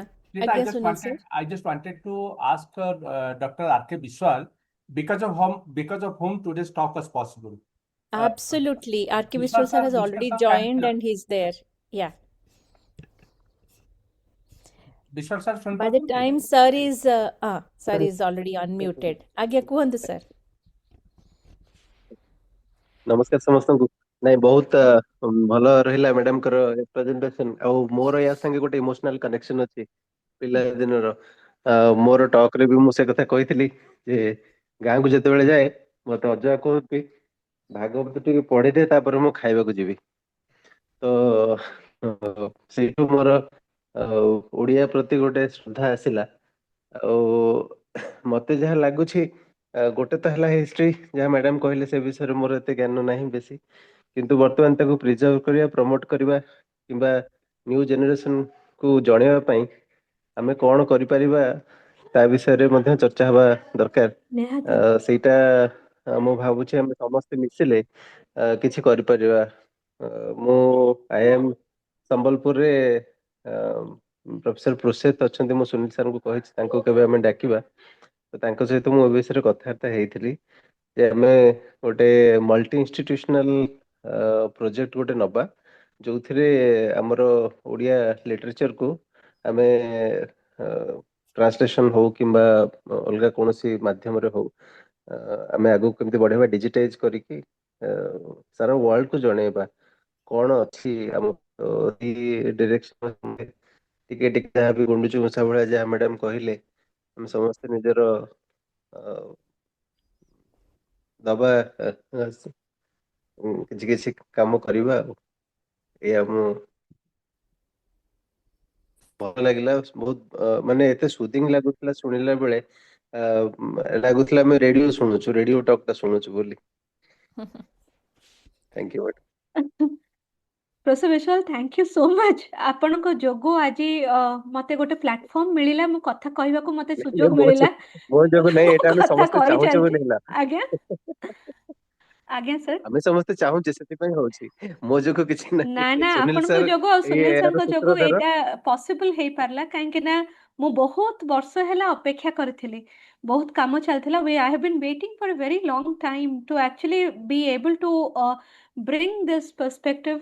A lot of people have been telling me that you have gone mad. ये कौन चालीची ओडिया भागवत कौन ओडिया कौन कहीं IIT Gandhinagar रे कौन पे ये सब जिनस एटा बहुत प्रकार क्वेश्चंस आम मानक सबुदिन पर्टिकुलरली जति मु फेस करछि सेति पीएचडी पिला माने बहुत फेस करछन ए जिनस गुडा तेणु तांको मानक पे भी ए जिनसटा करबा दरकार काहे ना the idea is that there should be an interest in cultural texts, in heritage based texts, and this is something that we are all trying to bring this into a conscious work. And if there is anything that can be done with a project or with anything that can be এটা ভগবানଙ୍କର ଇଚ୍ଛା ବା probably Atibaḍī Jagannātha Dāsa ନିଜେ ଯଦି ଚାହିଁବେ ତାହେଲେ ହିଁ ଯାଇକି ହେଇପାରିବ କାହିଁକି ନା there are so many obstructions that are coming when we are trying to bring it, and it is only thanks to Kalinga Ityahas that it actually allowed a side path to bring this conversation into picture.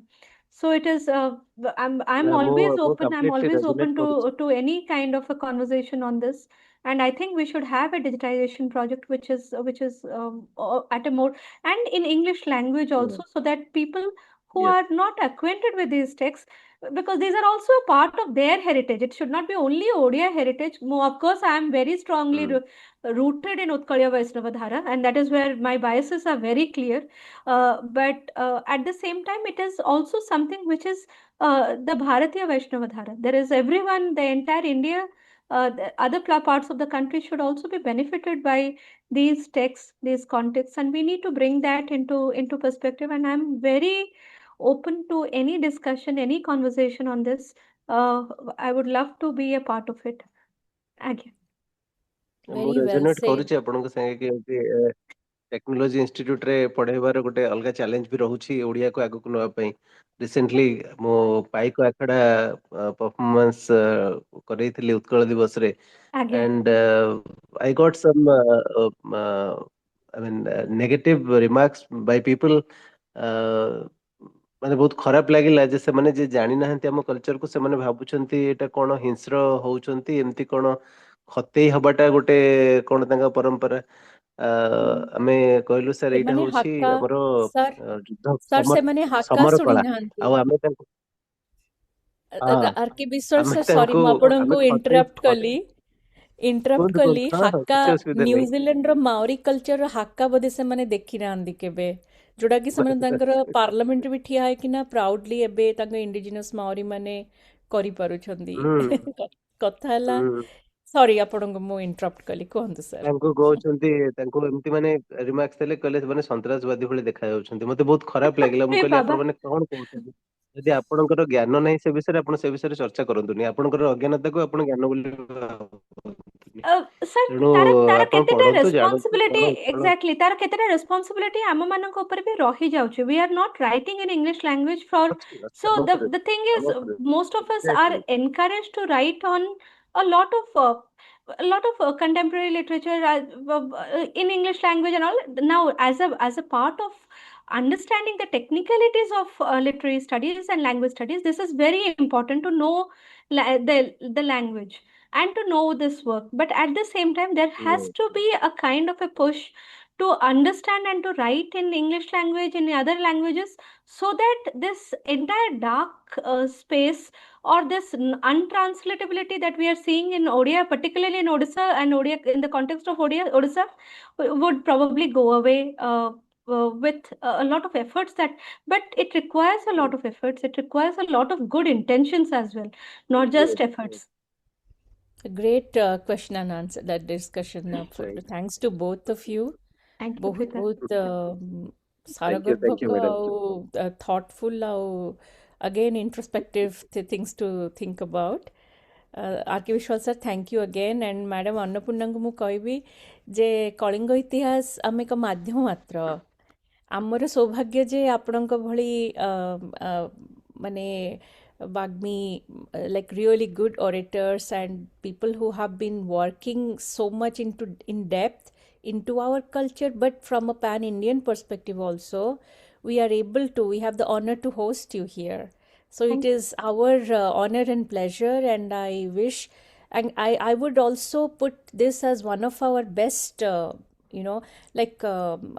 many talks we have had here, but this is one of the best in content and mane in depth. Amara gote ati important part of Odiyaness ro jota in depth study ro gote this is going to help a lot of researchers in the future.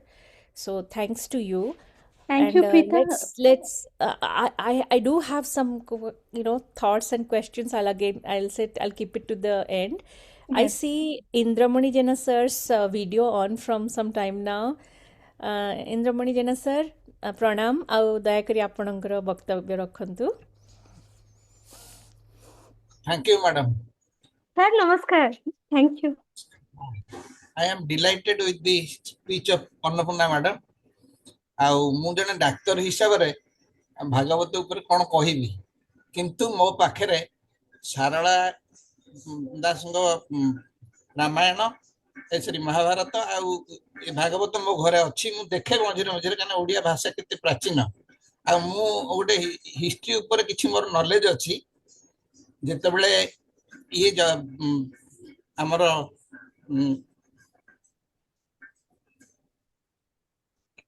Jagannath ଦାସଙ୍କର period ହେଉଛି ଜନ୍ମ 1490 ରୁ ସେ ଥିଲେ 1550। ସେତେବେଳେ ପୁରା ସମ୍ପୂର୍ଣ୍ଣ ଭାବରେ ଓଡ଼ିଶାରେ ପଶିନଥିଲେ, ଗୋଟେ ମୁସଲିମ ପଶିନଥିଲେ। ଆଉ ଓଡ଼ିଶାରେ ସେ ସମୟରେ କପିଳେନ୍ଦ୍ର ଦେବଙ୍କ ବେଳଠୁ, କପିଳେନ୍ଦ୍ର ଦେବ ତ ଗାଁ ବସେଇଥିଲେ, କପିଳେଶ୍ୱର ବସେଇଥିଲେ, ସବୁ ବ୍ରାହ୍ମଣ ଶାସନ ବସେଇଥିଲେ। Odisha once upon a time ସାଂସ୍କ୍ରିଟରେ ଆଟ୍ ଦି ଟପ୍ ଥିଲା, ଆମେ ଏବେ ବିଶ୍ୱାସ କରିପାରିବାନି। ଟୋଲ୍ ଭର୍ତ୍ତି ହେଇଥିଲା।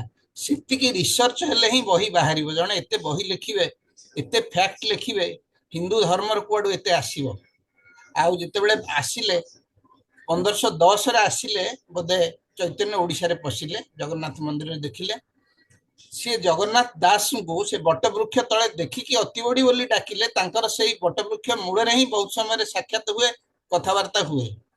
ଆଉ ଇଏ ଯୋଉ ଲେଖିଛନ୍ତି ଏତେ ଜିନିଷ, ଏଗୁଡାକରେ ସବୁ ମାନେ ସେଇ ସମୟରେ ଆକ୍ଚୁଆଲି ଯେକୌଣସି ସମୟରେ ଆମେ ବର୍ତ୍ତମାନ ଦେଖିବା ଆମ ନଲେଜ ଯାହା, ଆମେ ସେ ଅନୁସାରେ ଆନାଲାଇଜ କରିବା। ମୁଁ ଡକ୍ଟର୍ସ ନଲେଜରେ ଯେତେବେଳେ ଆନାଲାଇଜ କରୁଛି, ମୁଁ ଦେଖେ ଯେ ସେ ସମୟରେ ଜଣେ ଲୋକ ମୁଣ୍ଡରେ କ'ଣ ଥିଲା ଲେଖା ହେଇଛି, ସେଗୁଡାକ ତାର ଡେପ୍ଥଟା ମୁଁ ଦେଖେ।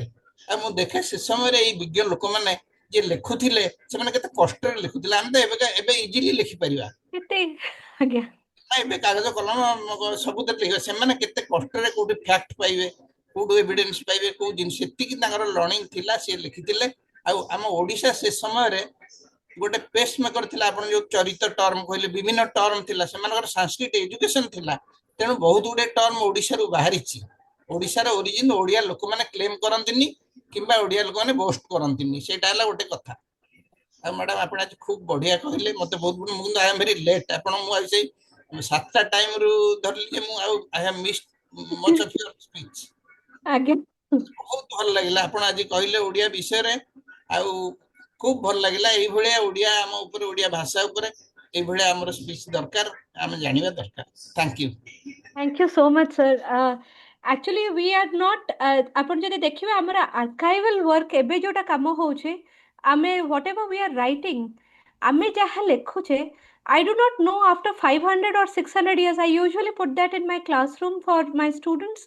I ask them that what will an archaeologist who will come back after 1000 years find in our own times. ଆମେ ତ ହେଲେ ଜଗନ୍ନାଥ ଦାସଙ୍କୁ ବା ଶ୍ରୀ ଚୈତନ୍ୟ ମହାପ୍ରଭୁଙ୍କୁ ବା ବଳରାମ ଦାସଙ୍କୁ ଖୋଜି ଖୋଜିକି ଆମେ we find books and texts and we are trying to look for. If they come back to search for us and our times and what are we producing in this time, I'm really concerned that after 500 years or after 1000 years, there will be nothing left as a memory trace that they will be able to find. The DNA of that story needs to be carried on forward. And I think as a doctor, you would know that the best. Yeah. ଧନ୍ୟବାଦ sir ଆପଣଙ୍କର ଏଇ ବକ୍ତବ୍ୟ ପାଇଁ। ଆଉ ଏବେ ଆମେ ଆଉ ଯଦି କାହାର କିଛି କ୍ୱେଶ୍ଚିନ୍ କି କିଛି ଥଟ୍ସ ଅଛି, ଦୟାକରି ଆଚ୍ଛା ସୁଧାକର ପତ୍ରୀ ସାର୍ ପ୍ରଣାମ। ଆପଣଙ୍କର ଭିଡ଼ିଓ ମୁଁ ଅନ୍ ଦେଖୁଛି, ଆପଣ କିଛି କହିବାକୁ ଚାହୁଁଛନ୍ତି? ପ୍ଲିଜ୍ ଅନମ୍ୟୁଟ୍ କରନ୍ତୁ। It was really wonderful talk, and especially Annapurna को ମୁଁ ବହୁତ ଧନ୍ୟବାଦ ଦେବି। ଏତେ ଏ ସବଜେକ୍ଟଟା ଏତେ ଇଏ ହେଇଥିଲେ ବି in English ସେ ବହୁତ ବ୍ୟୁଟିଫୁଲି କହିଲେ, and that was really amazing। ଆଉ ମୁଁ କହିବାର କିଛି ନାହିଁ। ମୁଁ ଆର୍ଯ୍ୟ ସମାଜ ଲୋକ, ମୋଷ୍ଟଲି ବେଦ ଉପରେ ନିର୍ଭର କରେ, not to down stream anything. ତଳେ ପରେ ବେଦ ପରେ ବହୁତ ପରେ ମହାଭାରତ, ରାମାୟଣ, ଗୀତା, ଆଣ୍ଡ ଦେନ୍ ମହାଭାରତ ଆସିଛି। ତାର ପ୍ରଭାବରେ ଏଇ ଯୋଉ ଭାଗବତ ହେଇଛି, ସେ ବହୁତ ପର କଥା। Anyway, but it is very beautifully described by Annapurna, presented well. Thank you. ବହୁତ ଧନ୍ୟବାଦ ସାର୍। ଏବେ Preeta, can I just mention one thing? There is Adesha who is there in this. Absolutely, please, she please go ahead. She is the one who is doing her PhD in this area. ମୋ PhD ନୁହେଁ ଏଟା। ମୁଁ ତ କିଛିଟା research କରୁଛି ତା ଭିତରେ, କିନ୍ତୁ ତାର ଏଟା PhD ହବାକୁ ଯାଉଛି। This will be her work in the long run. A lot of this, of course, I am not presenting her work. ତାର work ଆହୁରି dense, ସେ verticals present କାମ କରୁଛି। ମୁଁ ତ ମୋର ଯୋଉ କାମଟା କରୁଛି ସେଟା horizontal କାମ କରୁଛି, କିନ୍ତୁ I'm just acknowledging her here in front of you all. She is here, and ଏଇଟା ବହୁତ ବଡ଼ କାମ ଚାଲିଛି, ବହୁତ difficulties ଅଛି ଏଥିରେ କାମରେ, but it is also, yeah, she is there on the screen. Yeah, Mom, thank you so much. I really enjoyed the entire presentation. It was so very thoughtfully curated. I'm very grateful for the conversations that I got to be a part of. I have also mentioned that in the chat box for everyone to read. And every thought that has come, it's very well, it's very precious, and it's very provoking, this entire session, and a lot of the sessions that Kalinga Itihasa has been curating. It is very commendable. Thank you so much. Thank you, Adyasha, for doing such commendable work. Like such works are the need of the hour. We think that we are the final bridge generations, as Madam Annapurna was saying. Like if we don't do something, then a lot of things will get lost for the future generations to even, find out, even like seek. They wouldn't have anything. So thank you so much, and keep doing whatever you're doing and more. Yes, Thank you, ma'am. Annapurna ma'am, To for just that's a thought that you have mentioned very kindly here, that what if we don't work, then what will happen to the next generation?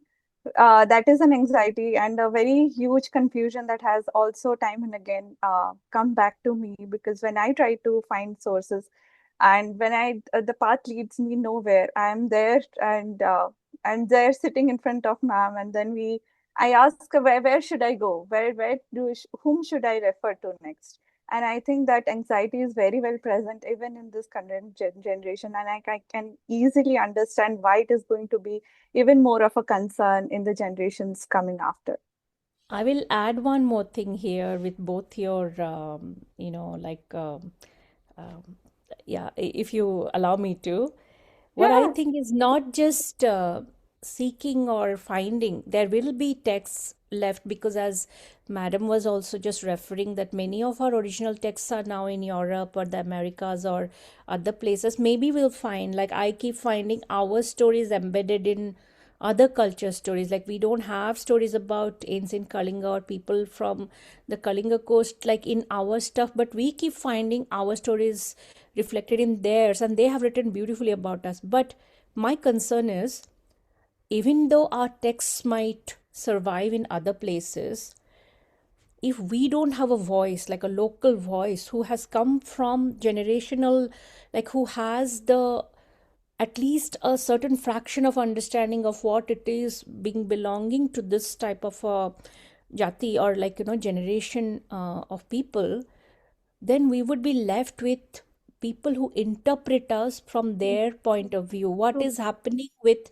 Native Americans, the interpretation of Native American history, or the the interpretation of Aboriginal, stories, or stories from Latin America of the ancient people. Like what is happening is we just find the non-local or the European perspective, or like mainly quote unquote white man's burden type of perspective, or what they perceive, and now they're teaching the language back to the Native Americans, like what they have forgotten. So what a sad thing to happen, like if it happens to us, that somebody else will be teaching us our things, and it might not have the actual essence also. So It won't that's why happen to us. again it is, Preeta, so, it won't happen to us. so that's why it is more, It I won't happen to think. us. I can only tell you that this is the context of Native Americans, and the context of India is a very different context. No, no, We have a very, absolutely, and madam, we do absolutely, not I get. actually we do not need local nodes. The local nodes are basically the masters of the text. The text is Agya, there inside the local nodes. मुझे agya, कहली agya. baby, when I was telling about the mothers who are sitting here today in this August gathering, uh, what they are reading and the knowledge that is encoded in their thoughts, it's only the only problem is our generation doesn't like to read or doesn't like to engage with these texts. I mean, we are busy with narcotics rather than with life. So this The is narcotics of substances rather than the narcotics of spiritualism. narcotics of literature, languages, Yeah, cultural texts, our civilizational texts. If you yeah. would, if there is any addiction that is the best addiction, then it is this. You are high on life when you are reading this text. Gotte kapla gita padhiba, you would never feel there's no depression at the end of it. You can handle any amount of pain. and that is what what is encoded in the spirit of our own local cultures. Amku local note darkar nahi to interpret. We need it for our own Indian interpretations amongst each other. So that I have a student who is sitting here from Uttarakhand. Manoj is here, and he is so interested to. He keeps on sending me pictures of Sarala Das's Mahabharata. Whatever translations is fine, he says he sends the cover picture of that. So basically, it is also about understanding one another's on one another's languages, cultures, not just interpreting it to the world. That anxiety of influence has been there forever, and that we needs to, at some point in time, we need to actually get over it. No, Thank you. absolutely. I think some of my things got lost in translation, maybe. I totally agree with you. What I was trying to say is, I should have mentioned that I do believe in our civilizational existence, about like India being the, like India will, like the Bharatiyaness will always be there. We will come and go, generations will come and go. But Bhagavan somehow, like there is some divinity which has been with the Bharatiya, the entire thought process, so that it has somehow sustained after so many systemic and systematic attempts of totally eradicating it somehow. So maybe with whatever that essence of this Devabhumi, we will have that. But the problem is, since post independence, or whatever style of the accepted so-called academia, intelligentsia, whatever has happened in the last 70-80 years, people have tried to be more looking towards finding like the I am short of word right now, like to find um, find a nod from a Western scholar, or somebody would say that this is our thing and it is acceptable, like those type of things. We are looking towards the, like the accepted, or an Oxford, or a Harvard, or some person to acknowledge us, and then we have our existence. But that is not so.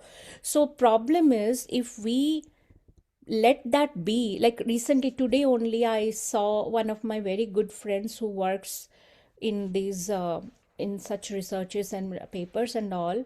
She had shared a book about Indian like I don't remember the name of the book. All the authors are non-Indian, like non totally, and just one chapter or two chapters in the book have contributors which are Indian contributors, and that too co-authored. The one on yoga is co-authored. So the problem is, we of course we need a lot more, like deep work and English in English language too, and serious work, like Yes. which can be accepted by the Western media. They wouldn't say that, okay, you're just talking it from your intangible heritage or your folk literature. Folk literature, of course, is a main parameter, of course, because every time we wouldn't find the writing, because this is one main thing which has kept our literature and traditions alive through millennia. Yes. But anyway, I'm digressing from all that. I'm so sorry. Let's take before we go on to another question, I had meant to read the chats, since Miss Adhyayas had also mentioned. Let me read the chat comments which have come. Then we will ask maybe Rangadhar sir from Malaysia his thoughts, because it will be very late in Malaysia after some time. So let me just read the chats quickly. Pramod Behra sir from Bhubaneswar has written, "Dear ma'am, well-researched and exemplary flawless presentation connected with data points. My heartfelt appreciation. Being Odia, feel proud and happy and wish your relentless efforts in this endeavor be blessed by Lord Jagannath." Sudhakar Patri sir are also commented, "Really beautiful presentation, thank you." Adhyasa, you wrote, "Dear ma'am, thank you for the beautiful presentation on Odia Bhagavata. I'm also grateful to be a part of the conversation and to Kalinga History for offering insightful, serious academic sessions. Thank you." And thanks to you, Adhyasha, for your thoughtful comments about us. Satya sir has written, "Thank you for this beautiful presentation and in sharing rich literary heritage of Odisha. Kudos to Kalinga History for organizing this talk." Thank you, Satya sir. So these were the comments.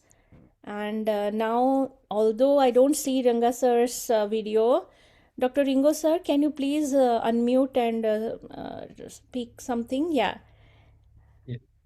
Ringo sir is based in Malaysia. His grandparents' generation, I think, had moved to Malaysia that time. So, Ringo sir, please. Yeah. Namaskar, ma. Namaskar, sir. Namaskar. Very interesting. Thank you very much for sharing. Thank you, sir. As Brother Sunil mentioned that, actually he's my elder brother, Urdhava. In Malaysia we call Odabo.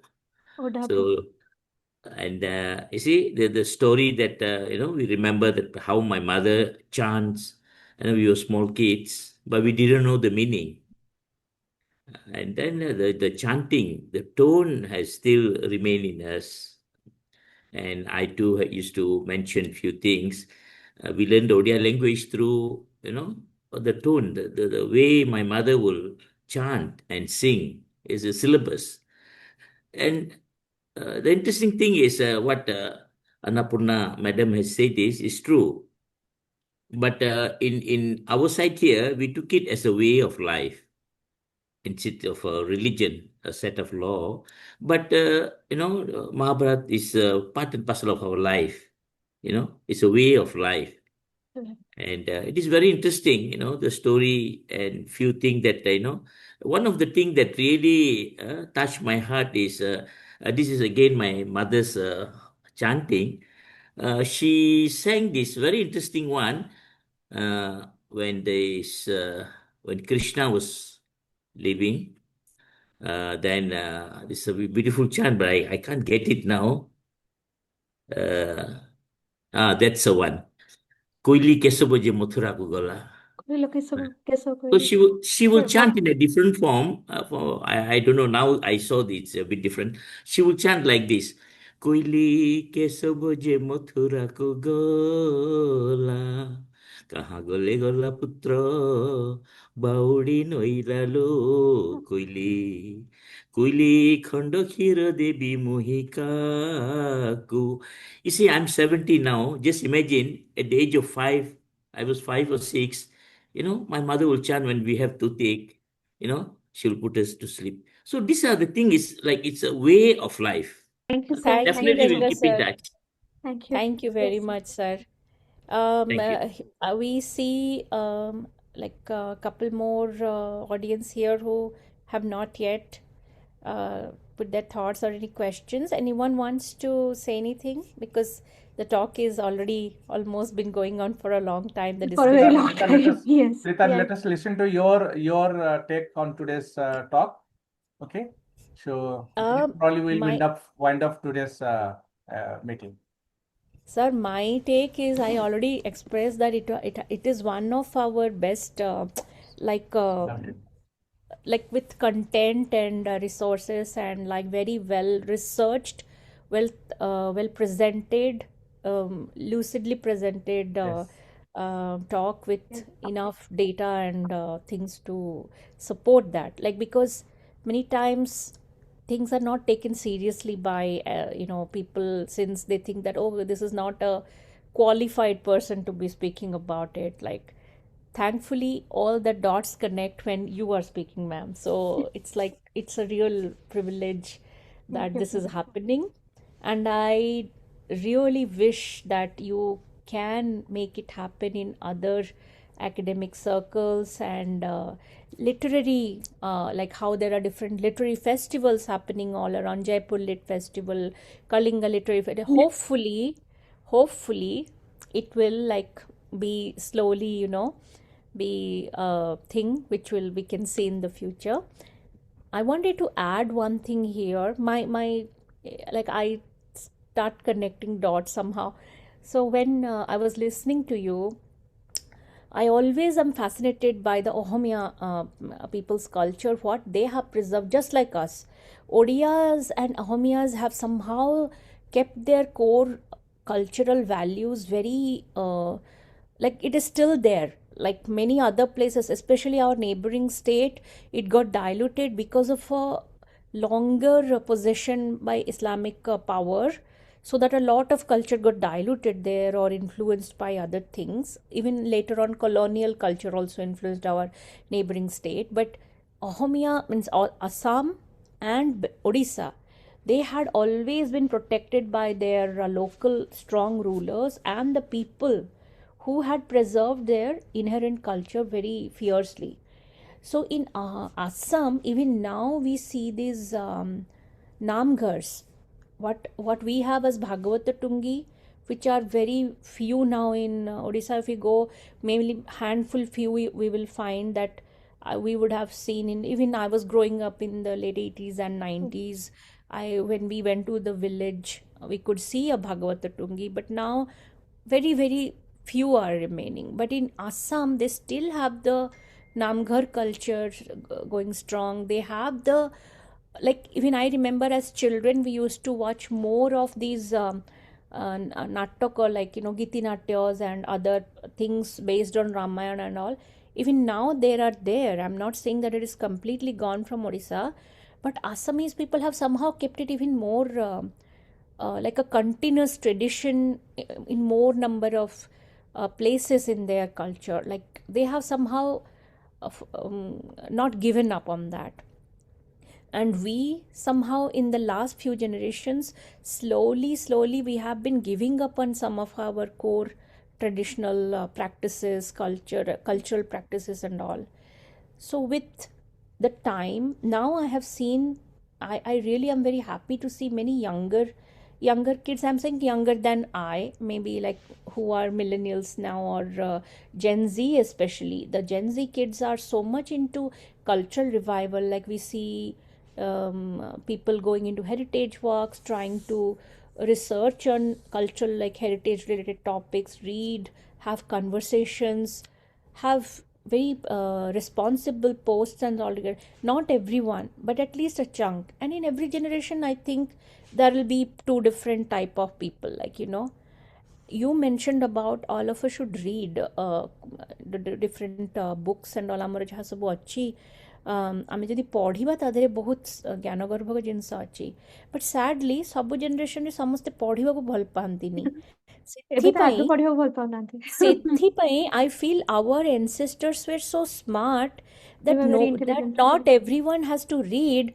They made it so that it can reach a more number of people via like this via the ମାନେ ସେ ଗୋଟେ ଗୀତର it can be a musical show or a natak or simply like a pala or anything. Even घरे भी, like when we read Bhagavata, a person who is like deeply scholarly, the way they will understand. Or but at home also we would have these lines from Bhagavata that people would just quote while saying stuff. So that acceptance into common life also happened because of our very wise ancestors, I feel. ଯେମିତି ଭଞ୍ଜଙ୍କ ଗୀତ ବି ଗୋଟେ ଶଗଡ଼ିଆ ବି ଗାଉଥିଲା, ବିଲରେ ଚାଷ କଲାବେଳେ ଗାଉଥିଲା, ଆଉ ରାଜାଙ୍କ ଦରବାରରେ ବି ଗାଉଥିଲେ. So ସେଇ ଯୋଉ acceptance, that acceptance in all classes of society cannot happen just by reading the book. So the type of the ways they had made it possible so that it reaches everyone as a core value. Seitaku, now I think we have to very carefully and again systematically we have to start incorporating back, so that our next generations, even generation alpha beta, will be, they don't know that they are learning something so crucial, but they will happily engage and learn. Absolutely, Preeta. I think the comments are so well thought of and very well articulated. In fact, this entire thought of having Bhagavata Bharas, when I was showing you all the map, that they were very conscious about why so much of Bhagavata and why they were systematically wiped out from the face of the state is something that needs to be also thought of very carefully and meticulously, that why is something which is just a cultural space be so radically removed from the space of the state, and people won't remember any of it. And you mentioned that people are very in Assam, by the geographical space of it, it could preserve itself. In Odisha, what happened is there is a very interesting way of demoralizing people who like to work on these areas. And it's a very systematic and interesting way happening in colleges, universities, schools, everywhere, where people do not like to encourage this kind of a study, saying that ଏଇଟା କ'ଣ ପାଠ ପଢୁଛୁ, ଏଇଟା ପାଠ ନୁହେଁ, ଏଇଟା ଅପାଠ ବୋଲି କୁହାଯାଏ. So that is why I think there is a necessity, it's an urgency. The reason why I was so happy when Sunil sir invited me is because I really wanted to talk about it. There is a lot of, it's a favor that Kalinga Itihas has also done on me, because this was already there inside me. I really wanted to talk about it for a very long time, and we are not finding a space because universities don't want to entertain this. These are institutions do not want to talk about an Odia Bhagavatam. And କ'ଣ ଅଛି Odia Bhagavatam? We can talk about ghosts, ghouls, and demons, but we can't talk about Odia Bhagavatam. କାହିଁକି? What is the problem? So there are certain things, I think I completely agree with you, and this is something that we would this can be, I think this has been a great conversation that we have had today in this forum. Thank you so much. Thank you. And Thank I would love to connect you with someone who works very seriously into our texts and literature from our perspective, from the Bharatiya perspective. She is Tamil, but although she works on her regional conservation, but she also works over the pan-Indian stuff, and she's a big voice in championing our cause in the international scholarly field. So she has written papers and books, and also I would love you to get connected to her. She's also from academia, and you are from. So I just now texted her saying about this talk and this thing. So in case you both are in need of such a collaboration someday, I would love to connect you both. you. Yeah. Thank you. Thank you. Thank you so much, everyone. If anyone else has any other questions or anything. And madam, ମୁଁ ଆଉ ଗୋଟେ କଥା, it is not about my question. ମୁଁ ଗୋଟେ ଛୋଟିଆ part ଆମର ସବୁ ଶୁକ୍ରବାର ରାତିରେ, ମାନେ ଆମ ରାତି ସମୟରେ ଏଠି ନର୍ଥ ଆମେରିକାରେ ଗୋଟେ ଭାଗବତ ଚକ୍ର ପାଠ, କାନାଡ଼ାରେ ଡକ୍ଟର ସୁନନ୍ଦା ମିଶ୍ର ପଣ୍ଡା ରୁହନ୍ତି, ସିଏ ଆଉ ତାଙ୍କର କାନାଡ଼ାରେ ଆହୁରି କେତେ ଜଣ ବହୁତ ବୟୋଜ୍ୟେଷ୍ଠ ଲୋକମାନେ ସବୁ ଅଛନ୍ତି, କେତେ ଜଣ ମଉସା ମାଉସୀ ମାନେ, ସେମାନେ ମାନେ ତାଙ୍କ ଭିତରେ ସବୁଠୁ ୟଙ୍ଗେଷ୍ଟ ହେଲେ ଆମର 93 କି 94 ଇୟର ଜଣେ Wonderful. ରିଟାୟାର୍ଡ ପ୍ରଫେସର ଜଣେ ଆମର ମ୍ୟାଥମେଟିକ୍ସ କାନାଡ଼ା ୟୁନିଭର୍ସିଟି, ଓଡ଼ିଆ ସବୁ ବହୁତ, ଆଉ କିଛି ଜଣ ଆମ ଏଜ୍ ଗ୍ରୁପ୍ର ବି ଅଛନ୍ତି. ତ କୋଭିଡ ଟାଇମ୍ରେ ଏଇଟା ଗୋଟେ ଆରମ୍ଭ କରାହେଇଥିଲା ଭାଗବତ ପାଠଚକ୍ର. ଏବେ ଆମେ ଏକାଦଶ ସ୍କନ୍ଧରେ ପହଞ୍ଚିଛୁ. ଗୋଟେ ଫ୍ରାଇଡେ ବି ମିସ୍ ହେଇନି, Wonderful. ଗୋଟେ ଫ୍ରାଇଡେ ବି ମିସ୍ ହେଇନି. ସବୁ ଫ୍ରାଇଡେ ରାତିରେ ଗୋଟେ ଚାପ୍ଟର କି ଦିଟା ଚାପ୍ଟର ଏମିତି ପଢ଼ା ହୁଏ, ଆଉ ତାର ଟିକେ ଆଲୋଚନା ବି ହୁଏ. କିଛିଟା ମାନେ ବିଭିନ୍ନ ଛାନ୍ଦ ଫାନ୍ଦ ହଉ କି କୌଣସି ଅଲଗା ଭକ୍ତି ବିଶେଷ ଗୀତ ହଉ କି କୌଣସି ଡିସ୍କସନ୍ ହଉ, ସେଇଟା ବି ହୁଏ. ତ ଏଇଭଳି ଜିନିଷ ଆମେ ଯଦିଓ ଫିଜିକାଲ ଭାଗବତ ଟୁଙ୍ଗି କରିପାରୁନେ, ଯଦି ଆମେ ଏଭଳିଆ ଯଦି ସେମ୍ ମାନେ ଲାଇକ୍ ମାଇଣ୍ଡେଡ୍ ପିପଲ୍ ମାନେ ବିଭିନ୍ନ ଜାଗାରେ, ଏବେ ତ ଜୁମ୍ ଯୋଗୁରୁ ସମସ୍ତେ ଚାରିଆଡ଼ୁ କନେକ୍ଟ ହେଇପାରୁଛନ୍ତି, ଏମିତି ଯଦି ବି ଏଇଭଳି ଏଣ୍ଟରପ୍ରାଇଜ୍ ଆରମ୍ଭ ହୁଅନ୍ତା, I feel this is another good way. In fact, there ଆଉ can be a ଏଇଟାରେ ତ ଆଉ series of talks on Bhagavata. ଯଦି ସେଟା ହେଇପାରିବ ତାହେଲେ ବହୁତ people can from different parts of the world can come and they can give maybe Kalinga history, maybe some other place where you can have madam ଖାଲି a talk ନୁହେଁ, ଏଇ ଯୋଉ ମାନେ ଏଇ ଯୋଉ ସାଙ୍ଗରେ ମିଶିକି ଯୋଉ ଭାଗବତ basically ପଢିବା କି basically ଶୁଣିବାଟା, there are some structural issues regarding timelines, and there are certain things which are bound by professional requirements, academic ନାଇଁ ମୁଁ constraints. କହୁଛି ଯେ ଆମେ ଯେମିତି କରୁଛୁ ଯଦି ବେଶୀ ହୁଅନ୍ତା ସେମିତି, ହଉ ସେମିତି ବି ଥିବ, ବହୁତ ଆମେ ସୁନ୍ଦର ହବ, ଜାଣିନୁ. ମାନେ ବହୁତ ସୁନ୍ଦର. ଏଗୁଡାକ ହେଲା, ଆମେ କାହା ପାଇଁ ଅପେକ୍ଷା କରିବାନି, ଆମେ ଗୋଟେ କାହା ନିଜେ ପାଇଁ ନିଜେ କରିବା କଥା, ସୋ ଦ୍ୟାଟ୍ ଏଇ ଜିନିଷଟା ଯେମିତି ଗୋଟେ ଫିଜିକାଲ ଭାଗବତ ଟୁଙ୍ଗି ନହେଲେ ବି, now because of technology the whole world is a village, ଆମେ ସମସ୍ତେ absolutely କନେକ୍ଟ ହେଇପାରୁଛେ. absolutely ଆଇ ହୋପ୍ ଏଇଭଳି ଜିନିଷ ଭାଗବତ ସରିଗଲା ପରେ ଆମେ ଭାବିଛୁ ନେକ୍ସଟ ଆମେ ଆଉ ଗୋଟେ କ'ଣ ହରିବଂଶ କି ଆଉ କ'ଣ ଇଏ କରିବୁ, ତ ଏପର୍ଯ୍ୟନ୍ତ ସରିନି. ଭାବନ୍ତୁ ମାନେ no ପ୍ରତ୍ୟେକ ୱିକରେ ଖାଲି ଗୋଟେ ଦିନ. this should go on, this should go on. ହଁ, Completely agreed. ଆଉ ଗୋଟେ ଥଟ୍ ମୋର ହଠାତ୍ ମନକୁ ଆସିଲା. ବାଙ୍ଗାଲୋରରେ ରହିଲା ବେଳେ ମୋର ମନେ ଅଛି ବହୁତ ବର୍ଷ ତଳେ ବି, ଆଉ ଏବେ ବି ମୁଁ ଯେତେବେଳେ ଯାଏ ଆମର ରିଲେଟିଭ୍ସ ମାନଙ୍କ ଘରକୁ ସେଠି, ସାଇଡ୍ରେ ନା ସେଇ ବଡ଼ ବଡ଼ ବିଲ୍ଡିଂର ସାଇଡ୍ରେ ସଞ୍ଜ ବେଳେ ଏମିତି ଛୋଟ ନିଆଁ ଜଳେଇକି ଖଞ୍ଜଣି ଶବ୍ଦ ଆଉ ଏଇଟା ଶବ୍ଦ ଶୁଭେ ସେ ବାଲକନି ଯେ ଅନେଇଲା ବେଳକୁ ଯେଉଁମାନେ ବିଭିନ୍ନ ଇଏରେ କାମ କରନ୍ତି ନା ସେଠି ବହୁତ ପ୍ଲମ୍ବର ଆଉ ଏମିତି ଅଲଗା ଅଲଗା କୁକ୍ ପ୍ଲମ୍ବର ଏମିତି ବହୁତ ପ୍ରକାର ଜବ୍ରେ ବି ଆମର ଓଡ଼ିଆମାନେ ବାହାରେ ସବୁ କାମ କରନ୍ତି ରାଇଟ୍। ତ ସେଇ ଯେଉଁଥିରେ ନା ଆମର ଓଡ଼ିଆର ଯେଉଁ ସବୁ ଟ୍ରେଡିସନାଲ୍ ଗାଁରେ ଯେଉଁ ଗୀତ ଗୁଡ଼ା ଶୁଣିବାକୁ ମିଳେ ନା ଧରିନିଅ ଭୀମ ଭୋଇଙ୍କ ରିଲେଟେଡ୍ ଗୀତ ହେଲା କି ଆମର ଭାଗବତର କିଛି ହେଲା ଏମିତି ବହୁତ ଥର ଶୁଣିବାକୁ ମିଳେ। ସେମାନେ ସଞ୍ଜବେଳେ ତାଙ୍କ କାମ ଫାମ ସାରିକିରି ବସିକି ଯେଉଁ ଖଞ୍ଜଣି ବଜେଇ ଗାଇବା କି କ'ଣ ମାନେ ସେଇ ଯେଉଁ ଟ୍ରେଡିସନଟା ଏବେ ବି ତାମାନେ ଲୋକମାନଙ୍କର ଅଛି ଯେଉଁମାନେ ବାହାରେ। And I think this is carried by the so-called common strata rather than the literary or like the higher strata of so-called, demarcation. These are ବେଶୀ people's ସେଇ texts. ଯୋଗୁରୁ ପୁରା these are people's texts. ପୁରା ଲୋକମାନେ ବଞ୍ଚେଇକି ରଖିଛନ୍ତି। ଲୋକମାନେ scholarship has probably, I do not know why scholarship ignores these texts or does not engage with it. But these are people's texts. I completely agree with you. ଲୋକମାନଙ୍କ ଭିତରେ ହିଁ ବଞ୍ଚିକି ରହିଛି ଏଗୁଡ଼ା ସବୁ।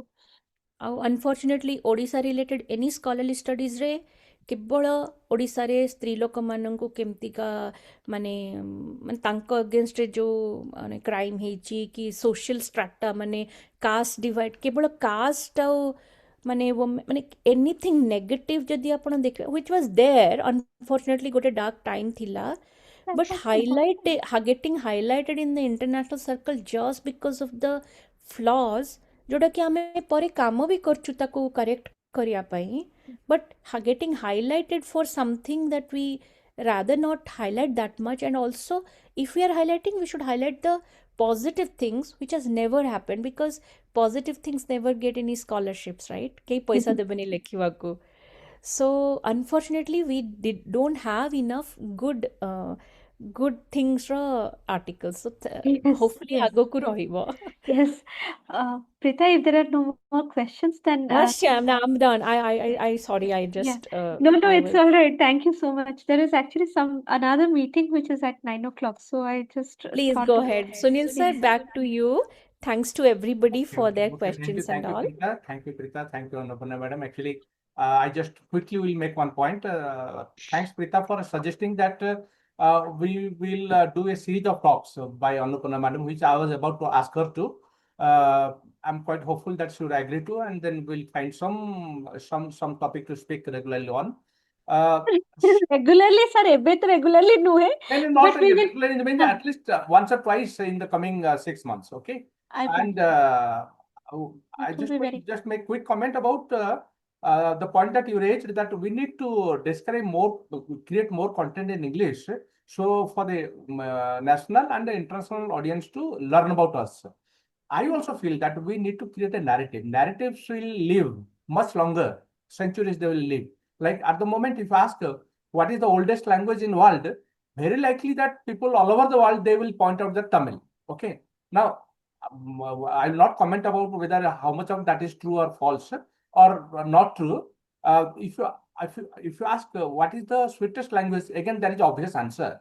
If you ask who carried the first batch of military personnel to Kashmir when it was under threat during the independence movement, the answer would be technically not correct, but these are power of narrative. Narratives create a obvious answer in people's mind.